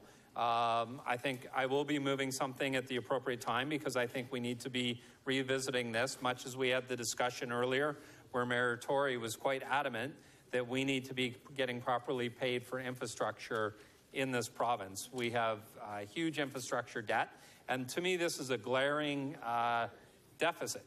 deficiency. And I was surprised, as I said, I was appointed to the Ontario Good Roads Association. But when we're getting $611 per acre, and you look at any other province, and Alberta was the low end that I used, they received for that same $611, City of Calgary got $50,800 an acre. And with the other thing, the glaring issue that I saw in the report that came from the Ontario Good Roads Association is that when railroads were approached in Ontario about this, because the Federation of Northern Ontario Municipalities are advocating for this, the railroads that carry the freight in Ontario said that same process in Ontario, done in every other province, is too cumbersome for the railroads to try and figure out and deliver. I think we have a huge issue here. I think there's an opportunity that the City of Toronto needs to address. And as I said later, I'll be bringing this forward because I think we need to stand with the northern municipalities that receive about a fifth of the rate that we do. And there's a huge opportunity here that the province needs to address to help us fund our infrastructure gap. Thank you. Thank you. On the item, all in favor? Carried. EX 20, on page 3, EX 2629, the operating variance report. Councillor Perks, you held the item down. Do you have questions? You know what, Speaker? I understand that Mr. Rossini is going to come to one more council meeting, so I'll save it for that meeting.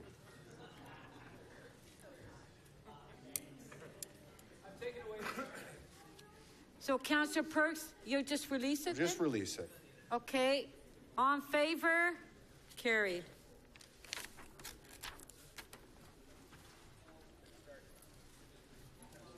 Page 4, EX 2633, Councillor Fletcher.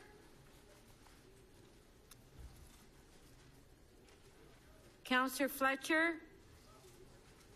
Transportation Services, 2017 capital budget. No? Okay. Does anybody have any questions on it? No? On the item, on favor? Carried. Thank you, that was fast.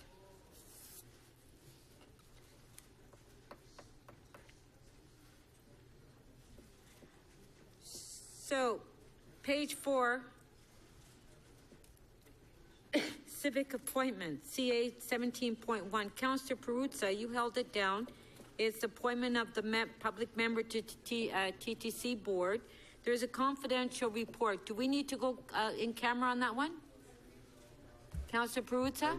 I've since spoken with the with staff, and I'm fine. I'm happy to let it go. So you're releasing it? Absolutely. Yeah. Okay. This is on page 4, CA 17.1. Is everyone okay with it? We'll just release it. It's on the board. On favor? Carried.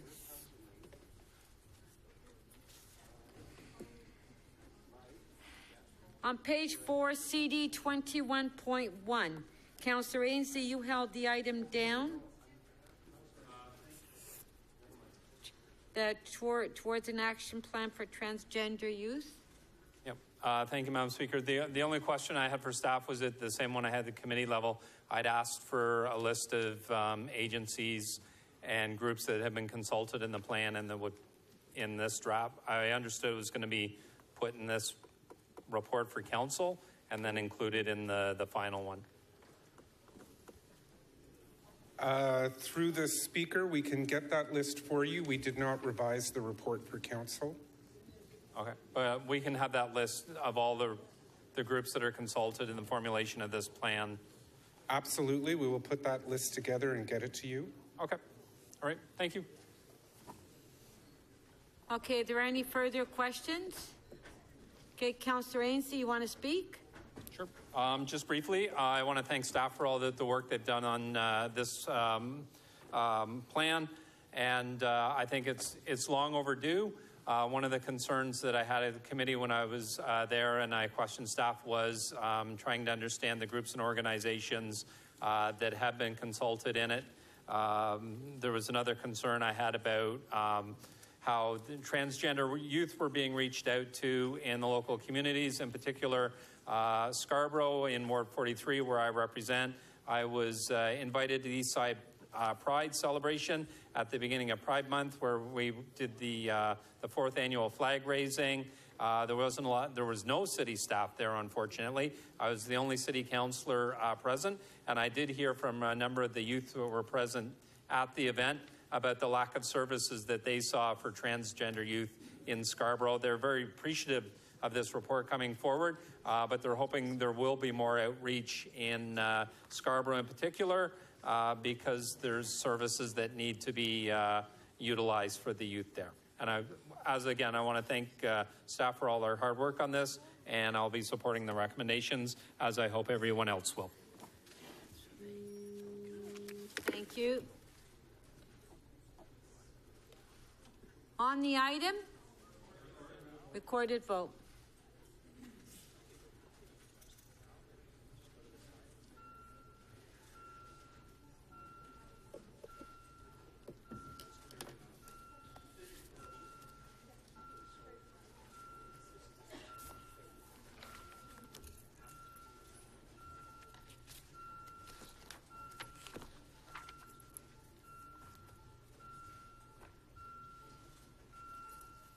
Councillor Layton, please.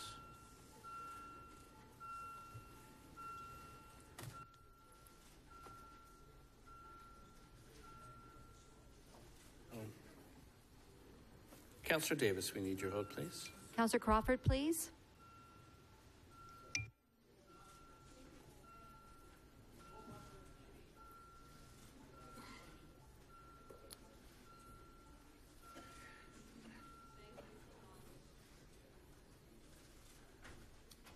The item carries unanimously, 38 in favor. Page 4, CD 21.6, the lease agreement on the community centers. Councillor DeGiorgio held it down. Is Councillor DeGiorgio in this afternoon? Is he around? Does anybody have any questions?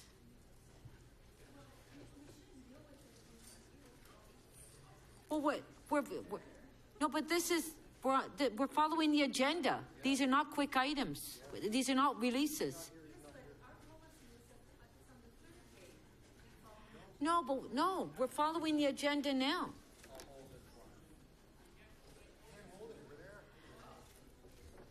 This is only on items that are held down and that on the third day. But this is items that we're dealing with on the agenda. We're not doing quick releases.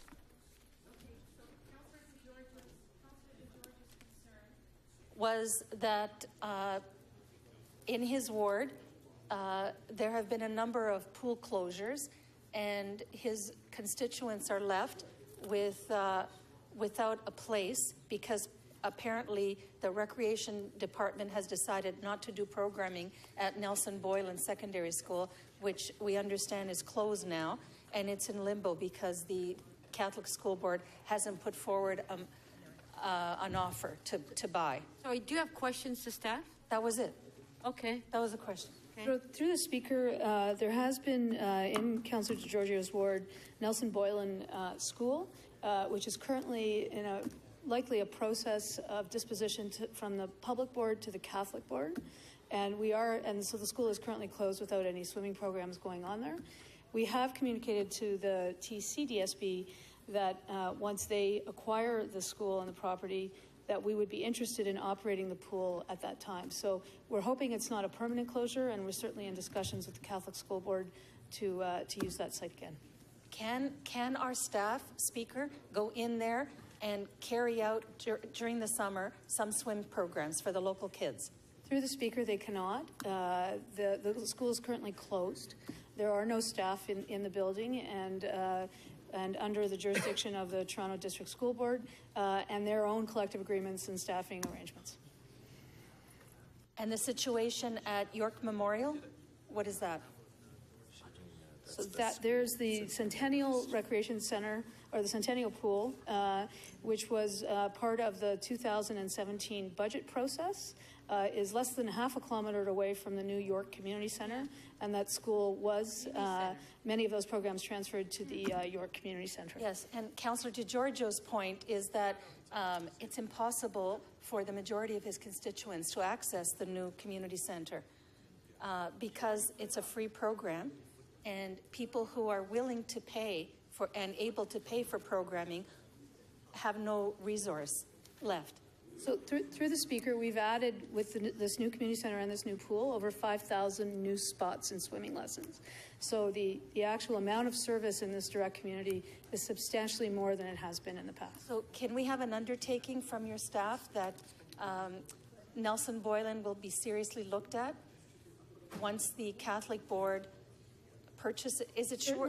Are we sure that they're going to purchase it? It's work that we are continuing and are in discussions with the Catholic Board about currently. And maybe you can move that motion if you want to speak on behalf of Councillor Frank DiGiorgio. Okay, Deputy Mayor Min Wong, do you have questions? What was the staff recommendation in this report? Was it to receive the report for information? The staff recommendation of the report was to receive it for information, and then there were a number of motions that were brought forward by Community Development and Recreation Committee.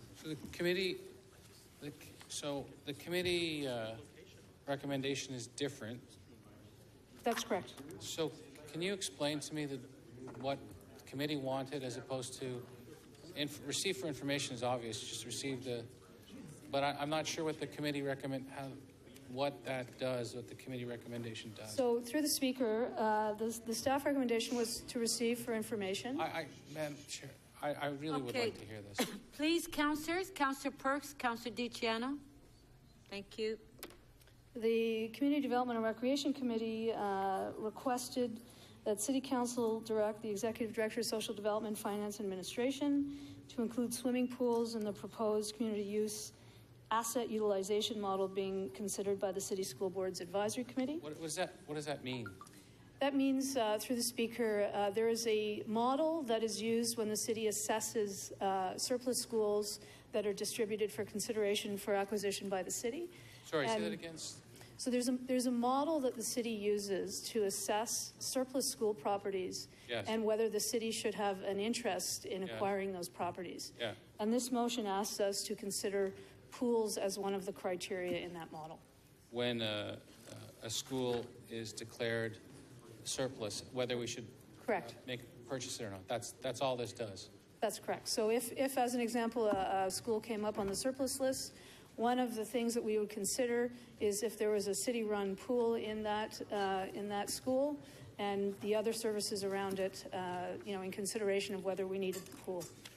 Okay, thank you. Thank you.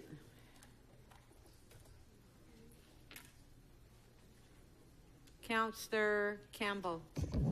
We're making use of 26 TDSB schools. Our annual payment to the TDSB is $5.6 million, but the report says that the 2017 budget is $9 million. Why is that? So through the Speaker, the difference, it's $5.6 million for the pool agreement we have with the Toronto District School Board, and the remainder to the $9 million number is for the exclusive use agreement as well as permitting that we do of these schools that is charged on an hourly basis. So, okay, so the outflow of cash to operate these 26 pools is just over $9 million. The outflow for the pool portion of that total $9 million is approximately $5.6 million. Okay. The remainder is for non-school space, such as gymnasiums, classrooms, and for regular non-aquatic programming. Oh, I see. Okay, okay. And on the so for the pool programs, does that operate on a break-even basis, or what? You know, I mean, because we run classes and so on. Is that a break-even basis, or? Through the Speaker, the agreement with the school board, and this is the second or third rendition of it, calls for the city to pay 100% operating costs of the pool in that school, 24/7, 12 months of the year, and to access that pool after 6 weekdays on weekends and throughout the summer. So then how much revenue do we take in from the parks and recreation programs that we run through these pools?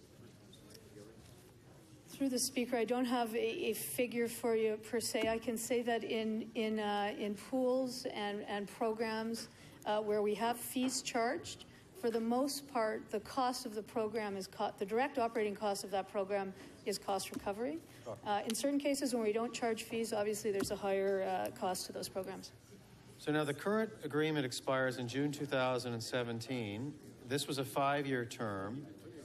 And are we doing, now is there a 2-year extension that we've just entered into now? Through the Speaker, that's correct. We have, through delegated authority of extending the agreement, had an agreement with the Toronto District School Board to extend the agreement for 2 years while we take some time to look at all of those properties, the long-term plan that the TDSB has around a variety of different schools, and pen then a 10-year agreement at the end of that 2-year period. Now, why would we look at a 10-year agreement? Because I would assume that the capital costs of these pools might put some of them in jeopardy for future use, unless that capital cost is covered by the provincial government. Through the Speaker, that is exactly correct. We want to do, and the TDSB has committed to doing a capital assessment of these properties and these pools. And okay, so then pending the outcome of that assessment of the capital costs, because I know the school board doesn't really have the money to pay for those pools for the ongoing capital maintenance, we will then look at doing an agreement and whether and how will it be determined, you know, how many of these pools will be left open? Well, through the Speaker, and as we've spoken about many times, there are many of the pools that we're using currently, the 26 pools. We have a requirement to deliver our aquatic program. Right. We don't have city-owned pools to help deliver those programs. So part of the service planning that we're doing is trying to assess how long we can rely on those pools to continue delivering our programming within that 10-year period, so we can do our own capital planning around our needs in the long term. So is it possible that the city might make a capital contribution to some of those pools in parts of the city where we do not have our own facility? Certainly hasn't been ruled out.